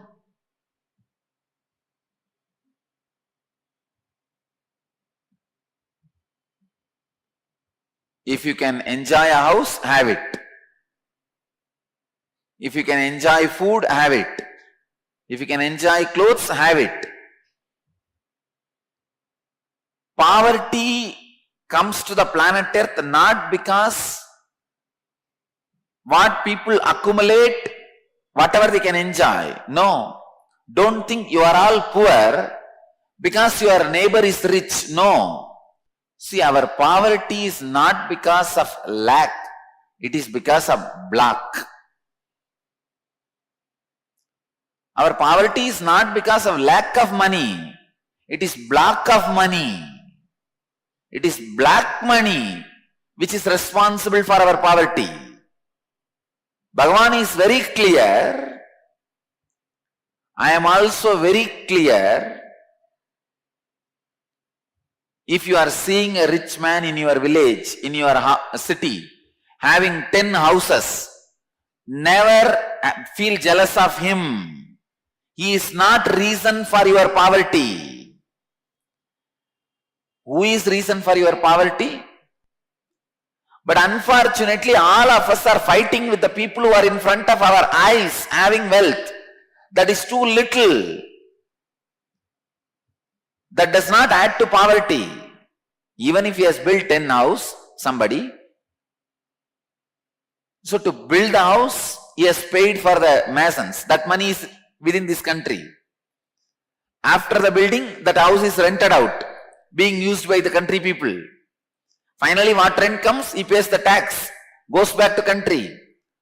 Poverty is not because of the rich people whom you see in front of your eyes. It is because of the money which is hidden away from your eyes. It is not lack of money, it is block of money.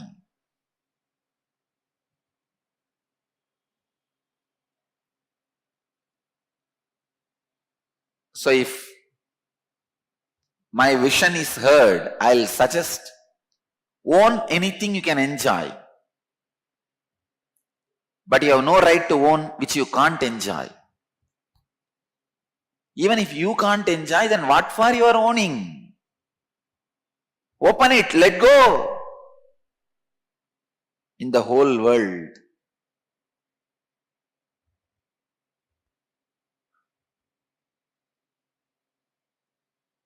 there are three kinds of people who live like a river, flowing, flowing, flowing.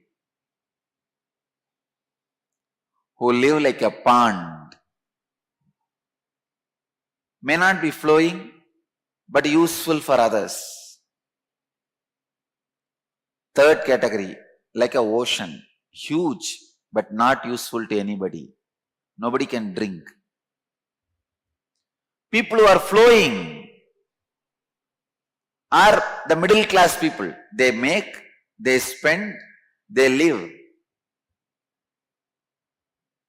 Their life is nothing but enriching the society.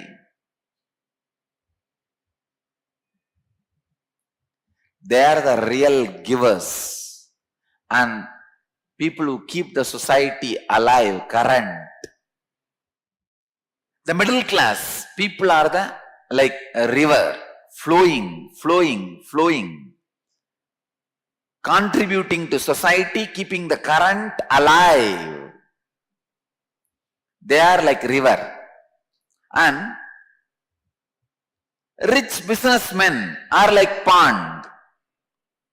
They are not flowing, but at least they are useful for few people who are living around. You see, whoever lives around the pond, for them it will be useful.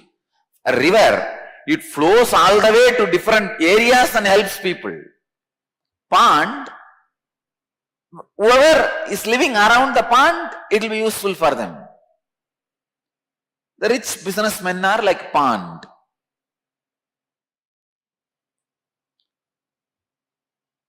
Our suffering is not lacking of anything. It is because of due to blocking of everything.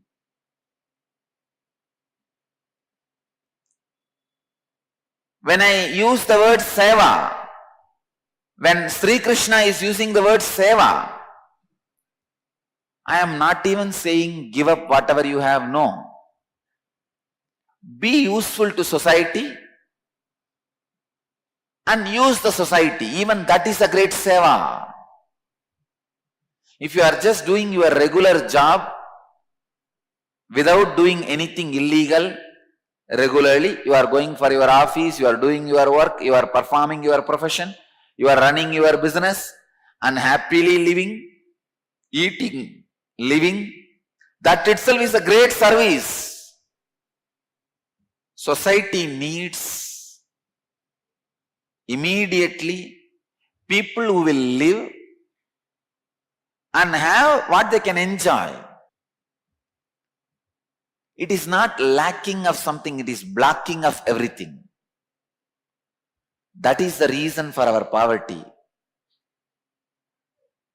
I tell you, the word seva, service, is introduced by Sri Krishna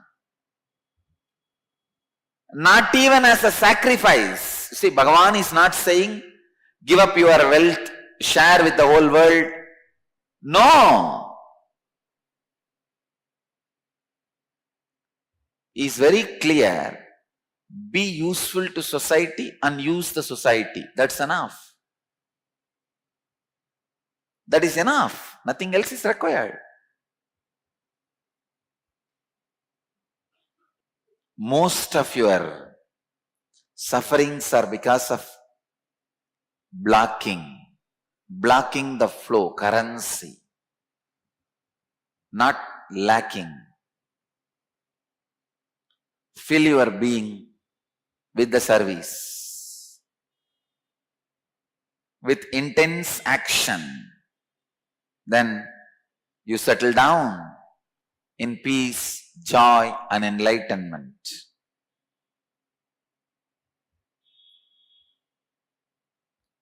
Let me move to the next segment of the morning satsang. Question answers. I'll answer your questions. We have an email from an Inner Awakening graduate. Swamiji, during Inner Awakening, I asked you whether you could mend my relationship with my middle sister. Ever since we were small, I don't know why, but we never got along. It seems as if every day of our childhood, there was some kind of fight or quarrel. Even as we grew up, things did not change. No matter how much I tried, the relationship just could not improve. You would think siblings around mid to late 20s would be mature enough to have a loving relationship, but this was not the case. I could not understand. After your blessings during Inner Awakening, and once I got back home, I went to see my family. Swamiji, the moment I saw my sister, I knew it was a different her. The way she spoke to me, the way I spoke to her, Swamiji, I have never witnessed such a loving conversation between siblings such as that day. I knew it was all you. Ever since I got home, my sister and I have never had an argument. My relationship with her is so lovely now.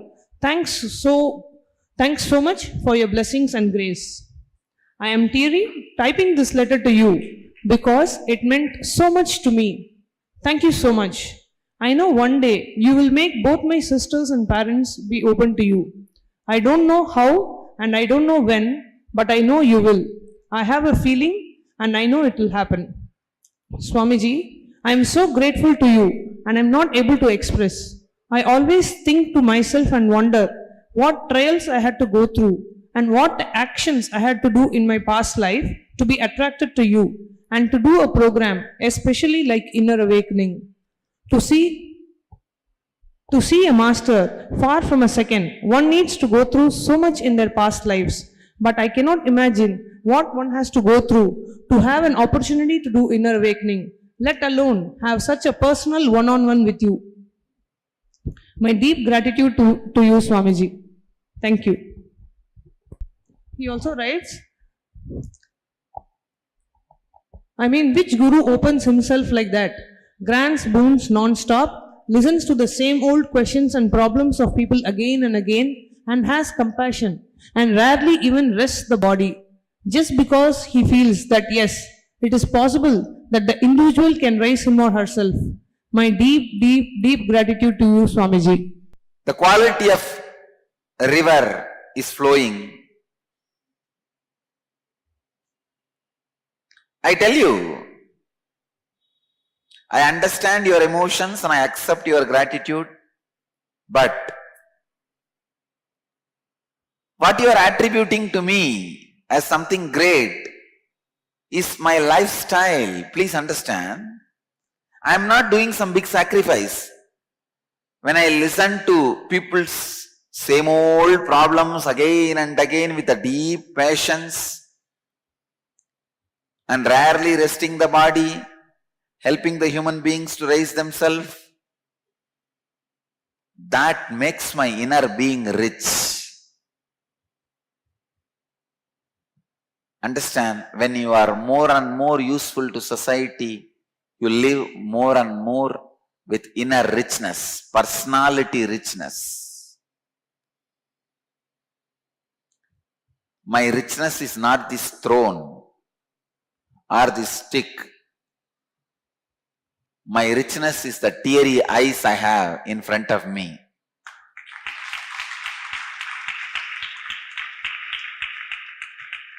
The millions of eyes melts with tears the moment it sees not even the physical form, just the photograph. I know how many thousands, millions in their house, just a casual sight of a photograph. The eyes become teary. Personality melts. And I don't even respond to their love. When they come, I fire them.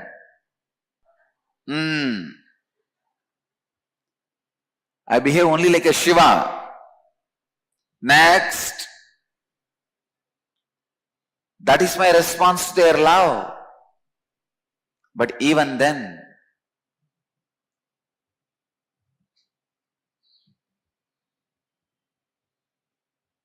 the eyes continue to carry the tears. Heart continues to carry the love. That makes me really rich.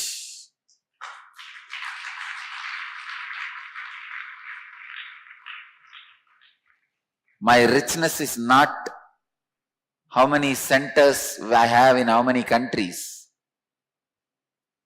My richness is in how many hearts I am centered.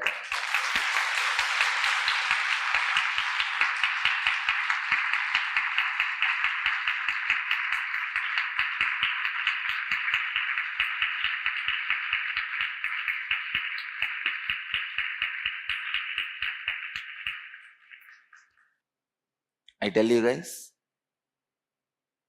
be like a river. Establish yourself in millions of hearts by serving, by caring, by sharing, by reaching out.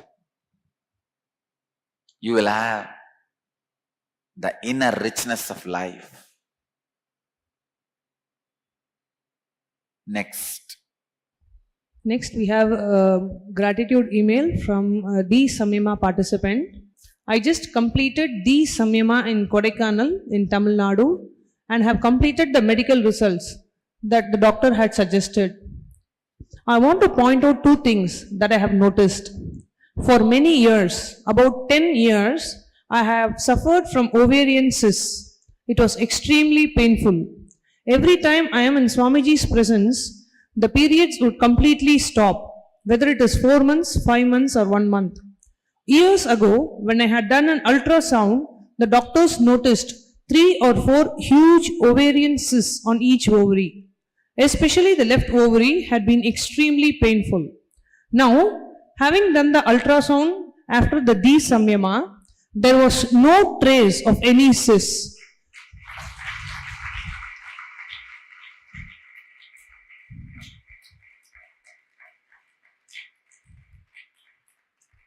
I know for sure this is an end of an extremely painful journey. actually I am a specialist in healing the ovarian cysts. Really. For the same way, for men, the prostate cancer. These two, I have seen in my experience, the moment I put my hand on the head of a person to heal, the energy hits the Mooladhara only. These two diseases, prostate cancer and ovarian cyst, not even one case which I touched is a failure. Not even one patient who came with these two problems. For men, prostate cancer, for women, ovarian cyst. Never, we never failed.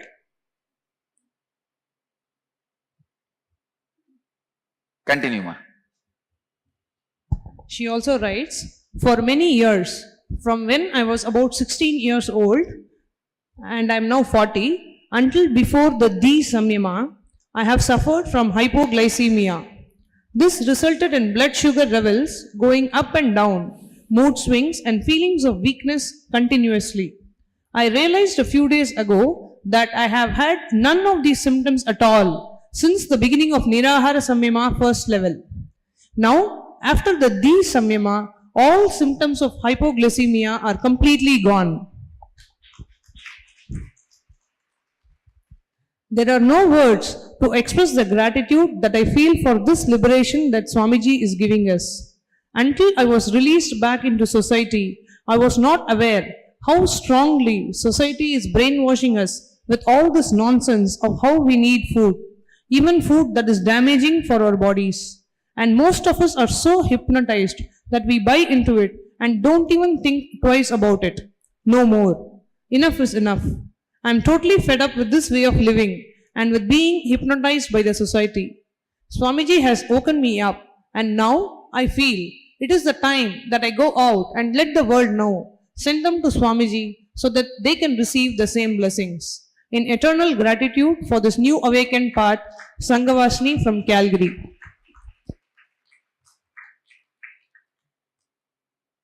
I tell you guys, society really brainwashes you to eat solid food. You are brainwashed.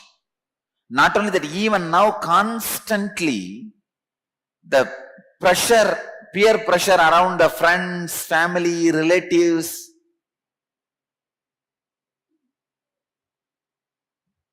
I tell you, the young age I have seen, when the 5th grade is over, there will be a vacation, summer vacation. Teacher will tell, hey, after the school, don't go and join with bad boys. Don't destroy your life.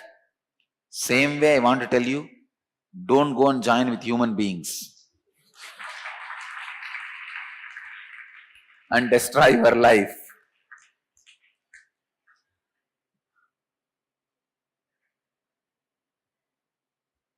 Manida Sagavasam Mahanaragavasam.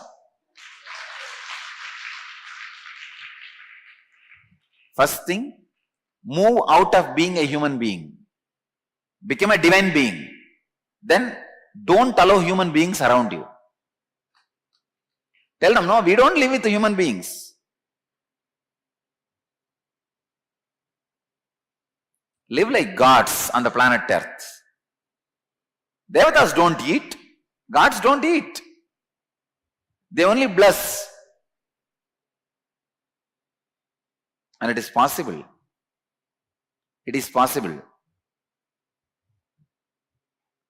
So many thousands of people getting healed from so many diseases just by Di Samyama. Di Samyama is not just fasting.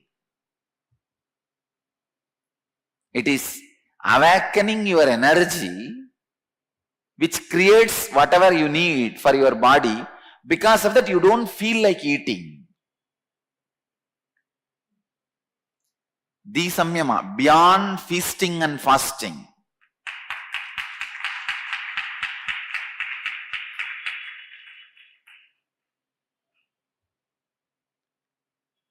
It is tuning yourself to sun, so that the prana is awakened in you. It is neither fasting nor feasting, it is easting. Easting yourself with the sun.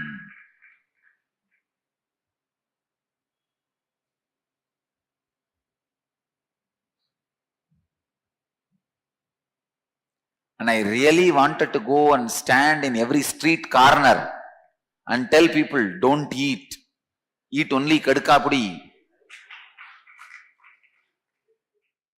Just drink juices. Do not eat any solid food. I tell you, in the beginning, even if you feel you can't give up rice, at least put it in the mixie. Make it like a juice, rice and rasam. Or rice and curd. Make it like a juice curd rice, juice rasam, and drink for a few days. Stop giving the job of grinding to your intestine. Let your intestine stop taking the responsibility of digesting solid food just for 1 month. And give kadka pudi every night to increase the oxygen level in the body. I tell you, so much good can be done to your body and mind. Blood becomes pure. More than the blood, the brain gets more oxygen. I give you 100% guarantee you will not have any problem related to sugar, blood pressure, stroke, heart attack, nothing. Just by the kadka pudi. And I am responsible for what I am saying. See, the blood becomes so pure and the arteries, the heart, veins and vessels become so clean, there will not be any fat sediment. So naturally there won't be any pressure, blood pressure, anything. Nirahara is one of the biggest good thing happened. Next question.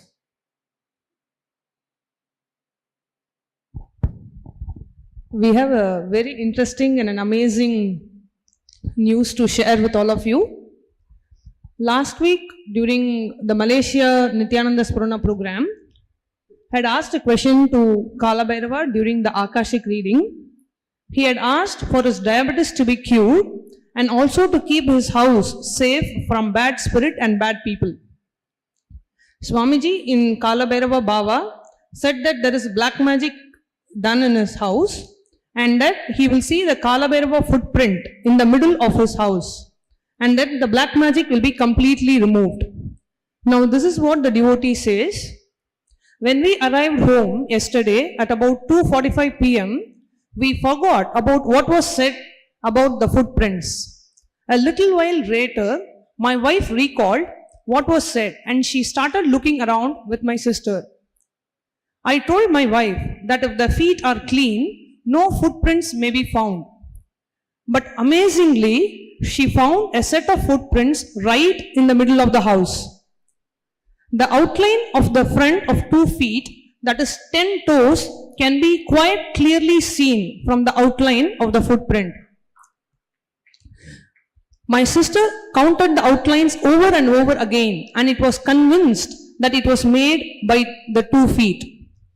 At the NSP session on 15th of September, when I was told that he, meaning Kala Bhairava, will come to my house and set footprints in the middle of the house, I immediately called my maid not to clean the floor in any way and leave things as it is until we return. My maid told us that the prints were not there when she received my phone call and it had happened that night, as it was said. My wife has protected the footprint by placing the transparent plastic sheet over it and taped the sheet onto the floor as natural air movement will wipe off the print faster. It is as said in the middle of the house, which is a walkway. Funny thing is that the toes point out towards the front door and there are no other prints anywhere else. The loss of clarity of the prints may be due to our little dog running around and my other son who has to walk that path to leave the house for work and return from work. Anyway, from the time of happening and our return to home, it has been more than 2 days. We are amazed at what has happened. We express our deepest gratitude to Kala Bhairava for making us experience this miracle. We know he is always there with us and protecting us constantly. Thank you very much, Swamiji.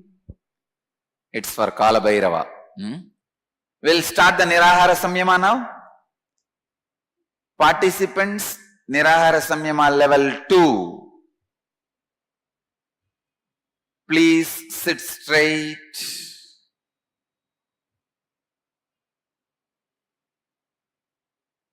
Close your eyes. Visualize. You have become a huge body like Ganesha.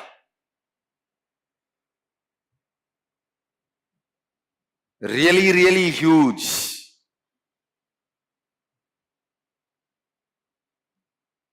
Vishwarupa Ganesha.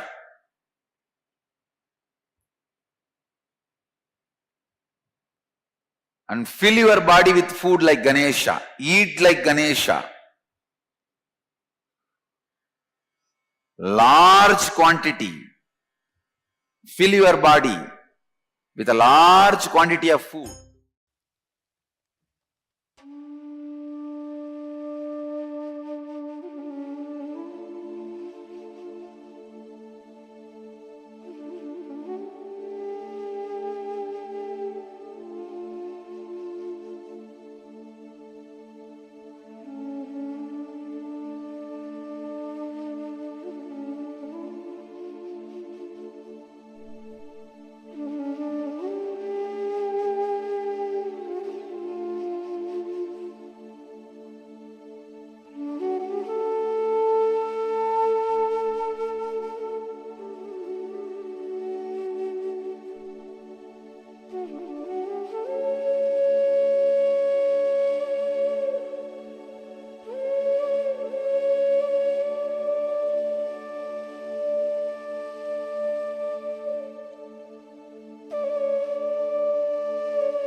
Relax.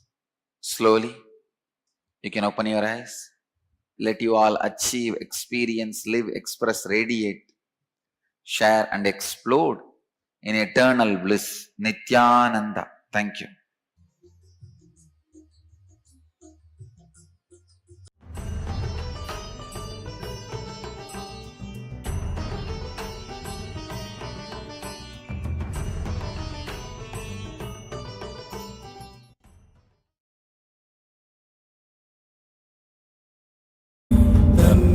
Shani प्रचोदयात्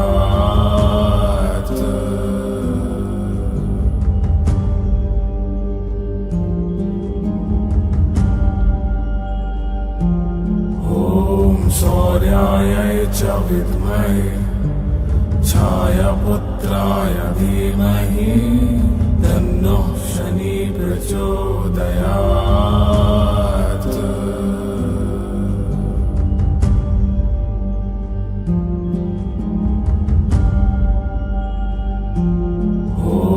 सूर्याय च विद्महे छायापुत्राय धीमहि तन्नो शनि प्रचोदयात्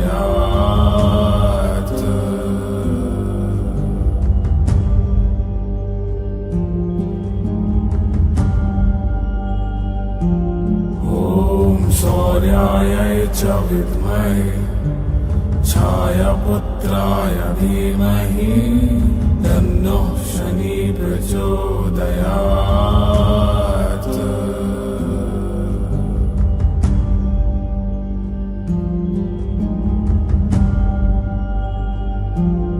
ॐ सूर्याय च विद्महे छायापुत्राय धीमहि तन्नः शनि प्रचोदयात्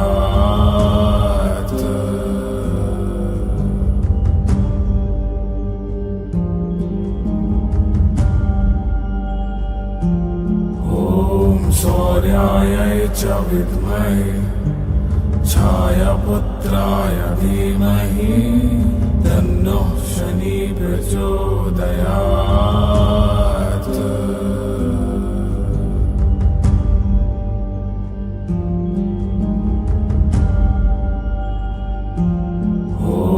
सूर्याय च विद्महे छायापुत्राय धीमहि तन्नः शनि प्रचोदयात्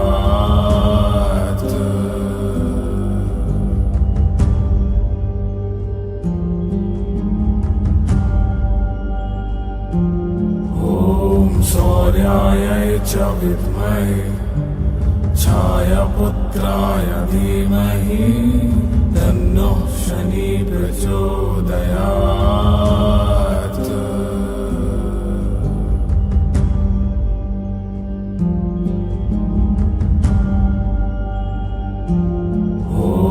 सूर्याय च विद्महे छायापुत्राय धीमहि तन्नः शनि प्रचोदयात्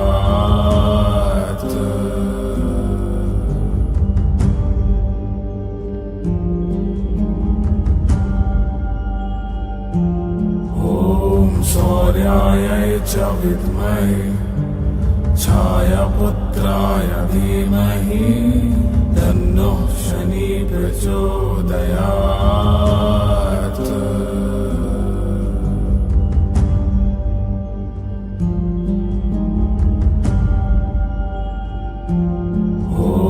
सूर्याय च विद्महे छायापुत्राय धीमहि तन्नः शनि प्रचोदयात्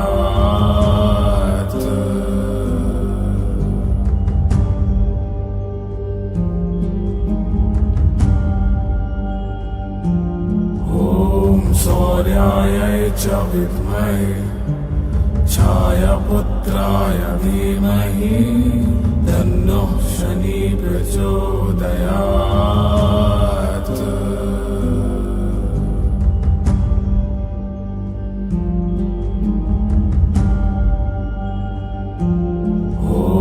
सूर्याय च विद्महे छायापुत्राय धीमहि तन्नः शनि प्रचोदयात्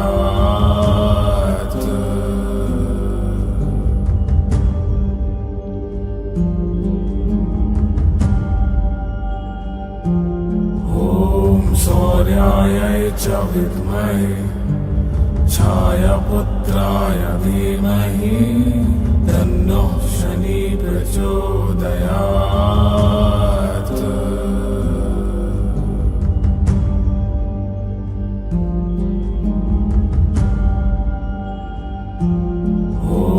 सूर्याय च विद्महे छायापुत्राय धीमहि तन्नः शनि प्रचोदयात्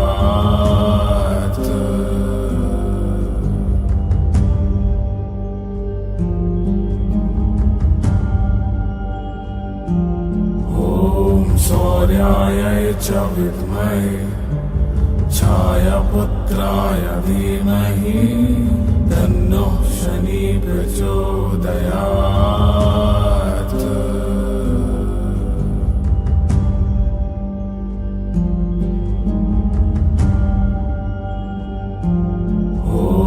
सूर्याय च विद्महे छायापुत्राय धीमहि तन्नः शनि प्रचोदयात्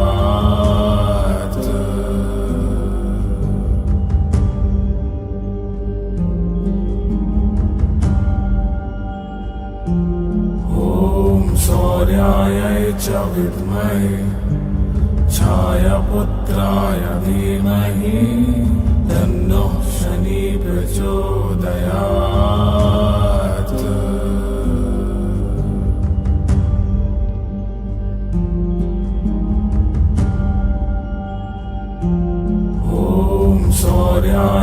च विद्महे छायापुत्राय धीमहि तन्नः शनि प्रचोदयात्।